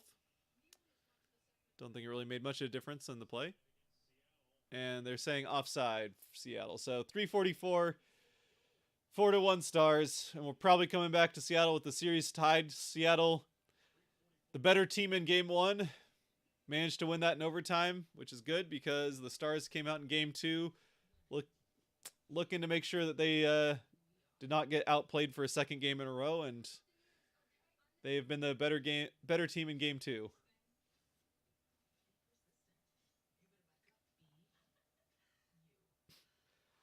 Why are the Kraken so trash on the power play? I don't know. I wish I had a good answer, but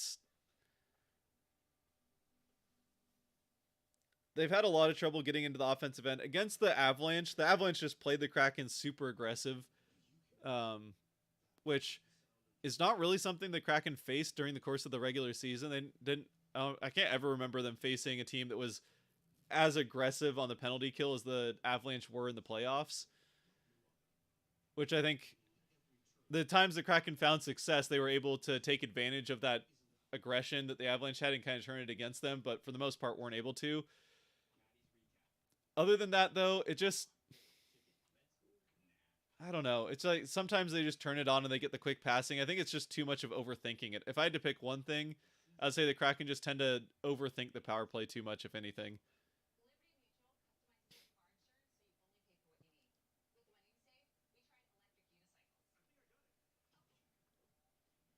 Stop talking about the call. Even with the call, the Stars are ahead 3-1. Yeah, like again, that call was not the difference in the game. The Stars have played the better team in this particular game. It was frustrating, but it was not it has not the difference in the game. 7-game series, book it. Wouldn't be surprised. I would not be surprised if this turns out to be a 7-game series. So far, it's had a not too dissimilar start to the Avalanche series for the Kraken.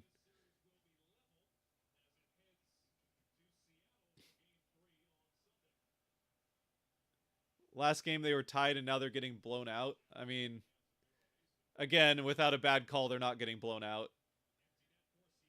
And they really only scores! Let's go. There we go. Eberle just rushes in and makes Ottinger look silly. So Kraken get one back. Probably a little too late, but it's a 2-goal game. Probably should have been a 1-goal game again, but whatever. Still not the difference in the game. Kraken still have to score a 1 to make that bad power play be the difference. But Eberle just made Ottinger look silly there. And Heiskanen. Beats Heiskanen, goes right around Heiskanen and then just pops it right over Ottinger. And Ottinger's been great in this game. Don't get me wrong. Ottinger has been... He absolutely robbed Soucy point blank earlier on. I shouldn't say point blank, but absolutely robbed Soucy earlier in this game. It's been a very good game for Ottinger for the most part, but that one... Watch us get 2 more goals before it. That was definitely offside, yep. So now the Kraken go empty net. 3:11 left. The Kraken will get the extra skater out there. Kraken scored. Yeah, Eberle just Eberle just went straight in the offensive end, went around Heiskanen, and popped it right over the blocker of Ottinger. I won the double parlay. Let's go. Yep, we got to the over 5.5. There goes Grubauer. So Kraken with 3 minutes. It's not over yet. Still definitely an uphill battle for the Kraken. Shot, Schultz. Whoa, went over the goal, off the back of it. Kraken still fighting for it. Schultz out to Sprong. Sprong winds up, shot. Blocked out in front. To Eberle. Eberle to Schultz. Fires the shot. Blocker save, or maybe it was blocked in front, actually. Sprong has it. Down in the corner. Looking for a pass. He finds one. Schultz back to Sprong. Sprong back to Schultz. Schultz down to Eberle. Eberle to Schwartz. Schwartz hounded by Johnston. Gets it around to Gord. Gord back up to Sprong. Sprong to Schultz. Getting close to 2 minutes left. Out in front. Sprong has it. Winds up. Shot. Save and frozen by Ottinger. Just over 2 minutes left. Ottinger with the save will get a face-off with the empty net in the Dallas end.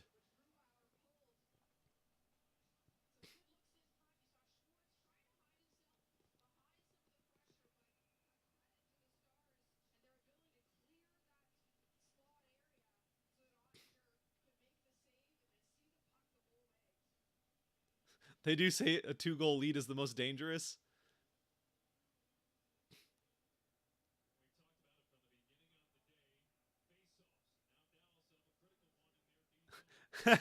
Jeff, what is your email? I need to return a package, says Jack.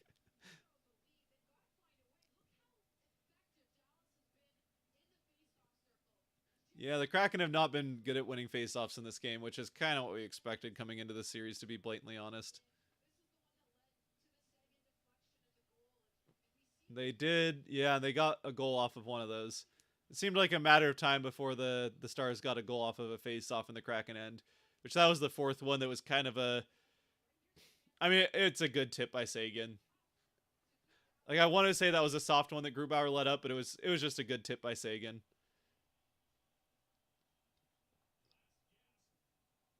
We don't do returns, Jack, says Jeff. Dallas looks tired. Anything can happen still. Yeah, it's still an uphill battle, but Dallas wins the faceoff, as we kind of could have expected, and it goes up and out of play, so we'll get another one 5 seconds later. Over 6.5.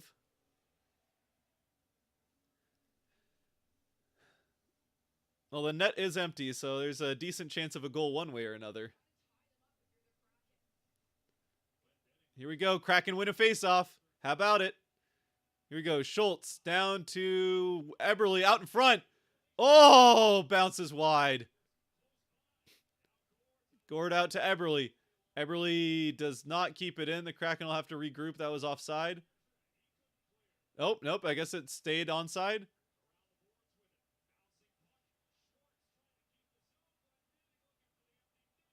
That'll come back for icing, as the empty net was missed by a healthy margin.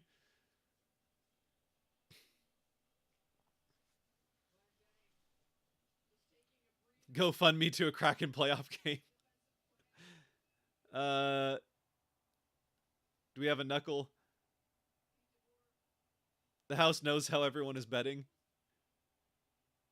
Oh, out. Sprong has it. Kraken win another faceoff. Schultz shot. Rebounds around in front, but comes out of the zone. Under 2:30 or under 1.5 minutes left. Bjorkstrand up with it. Dumps it around for Gord. Sprong also there. Bjorkstrand. That went out of play. Did it go out of play clean?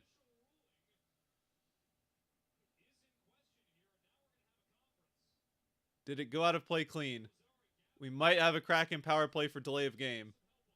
6-on-4 opportunity then.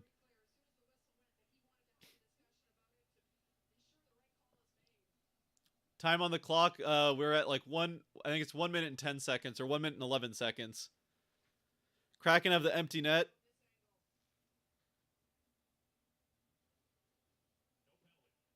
No penalty. Yeah, that's kind of what I figured. Hard to make that call. Obviously, they don't have the replay to look at, so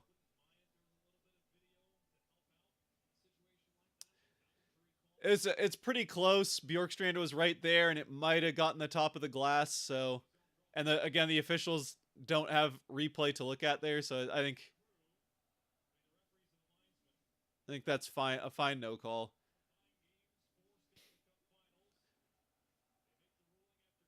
All right, 6-on-5 continues. Sprong, tight. Oh, tight angle shot. Almost caught Ottinger off guard.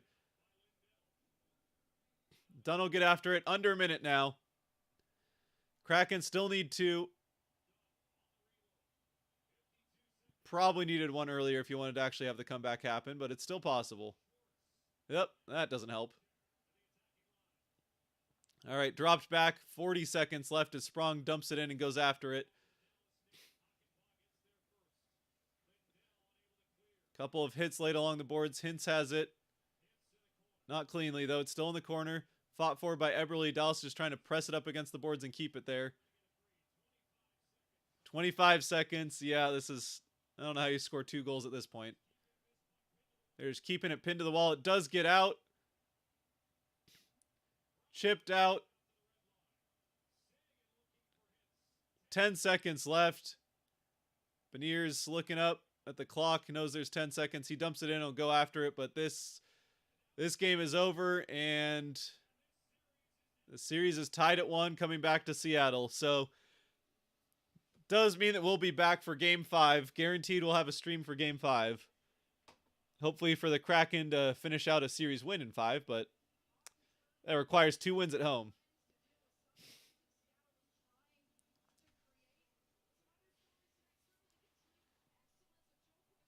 It's not over till it's over. Ref saying no penalty. Yeah, not surprised. Don't have the yeah, again, the refs don't have a power play for that delay of game, and it's too close for, I think, them to be able to say for sure on ice. Oh man, close game. Close. I mean, Dallas was definitely the better team. They got gifted a power play that they scored on, but they still managed to score. Again, if it was just a 1-goal game, I think you maybe are more frustrated by that bad call that led to the power play that Dallas got their first goal on. But the team that played better in Game 2 won, just like the team that played better in Game 1 won. So tie series, and that's the way it should be with the way the first 2 games went.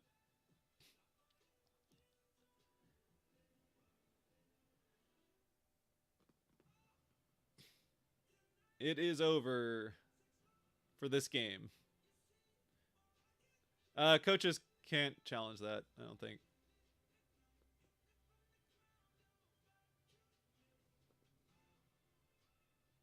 I would like to buy all the Stars fans in here a Bud Light. Oh, man. They can just go get some Bud Light out of the sink. It's basically just water, right? Or did you mean because of the other stuff going on? Leafs and Krakens. Kraken. I mean, the Kraken, I think... You know what? I still like the Kraken in 6 in this series. I'm saying Kraken in 6. They'll win one of 2 at home, probably. Maybe 2 of 2, but probably 1 of 2 at home. And then they've been a better road team, so I like their chances in Game 5 and then win it at home in 6.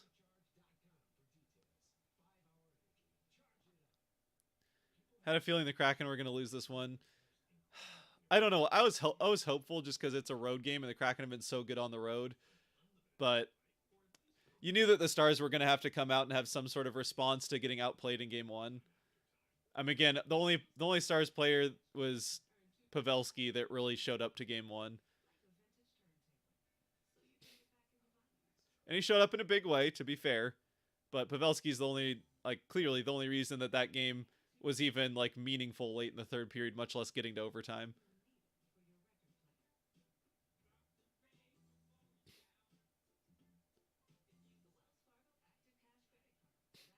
Good night. Everyone's saying good night. Yeah, I don't know how much longer we'll stick around. Obviously, disappointing end to this one, but that's all right. Kraken still have the series is still tied coming back to Seattle. It's effectively now a 5-game series, and Seattle has home ice for the majority of those 5 games. Gonna go outside and run around naked. What you do is that's your own business. Can't win every game. Good night. Yeah, you can't win them all. That's fair. Can't win them all, but still, still feel good. Even if the Kraken have been better on the road than at home, you still feel good about having home ice in a 5-game series, which is kind of what the Kraken have now. Am I going to game 3? Yes, I will be there. Yeah, so I'll be no streams for games 3 and 4 because I will not be here in the house. But we'll be back streaming for game 5. Hopefully with the Kraken having a chance to close out the series, but still got 2 games to play to get there.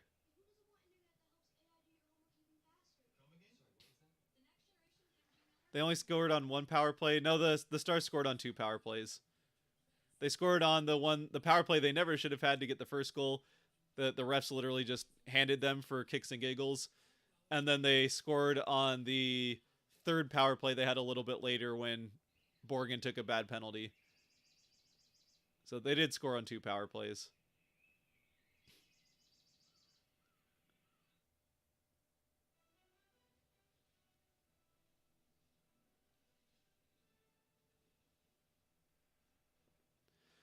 All right. Well, I think we're going to call it there. Thanks, everyone, for hopping in. And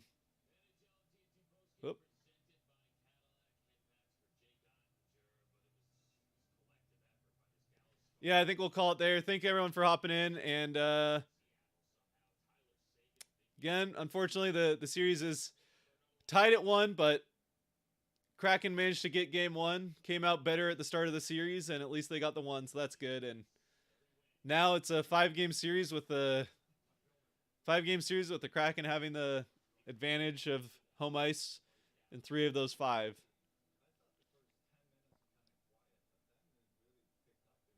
NHL app says it's only 1. Maybe the NHL app doesn't want to admit that first one was a power play because it shouldn't have been. But I don't know. I don't know what to tell you. It was. I guess I can check the ESPN thing just to be sure, but I'm pretty sure they scored twice on the power play. Oh, maybe the second one was just at the end of a power play. Oh yeah, they're saying the Wyatt Johnson one. Maybe it was like right after a power play, but it was effectively a power play. Let's find out. Hold on. Let's find out. It must have been like just at the end of the power play, like as the guy's coming out of the box. Okay, yeah. The first one was like just at the end of the power play, just as Susie was coming out of the box. So it's effectively on the power play, even though technically it isn't. That's what it was.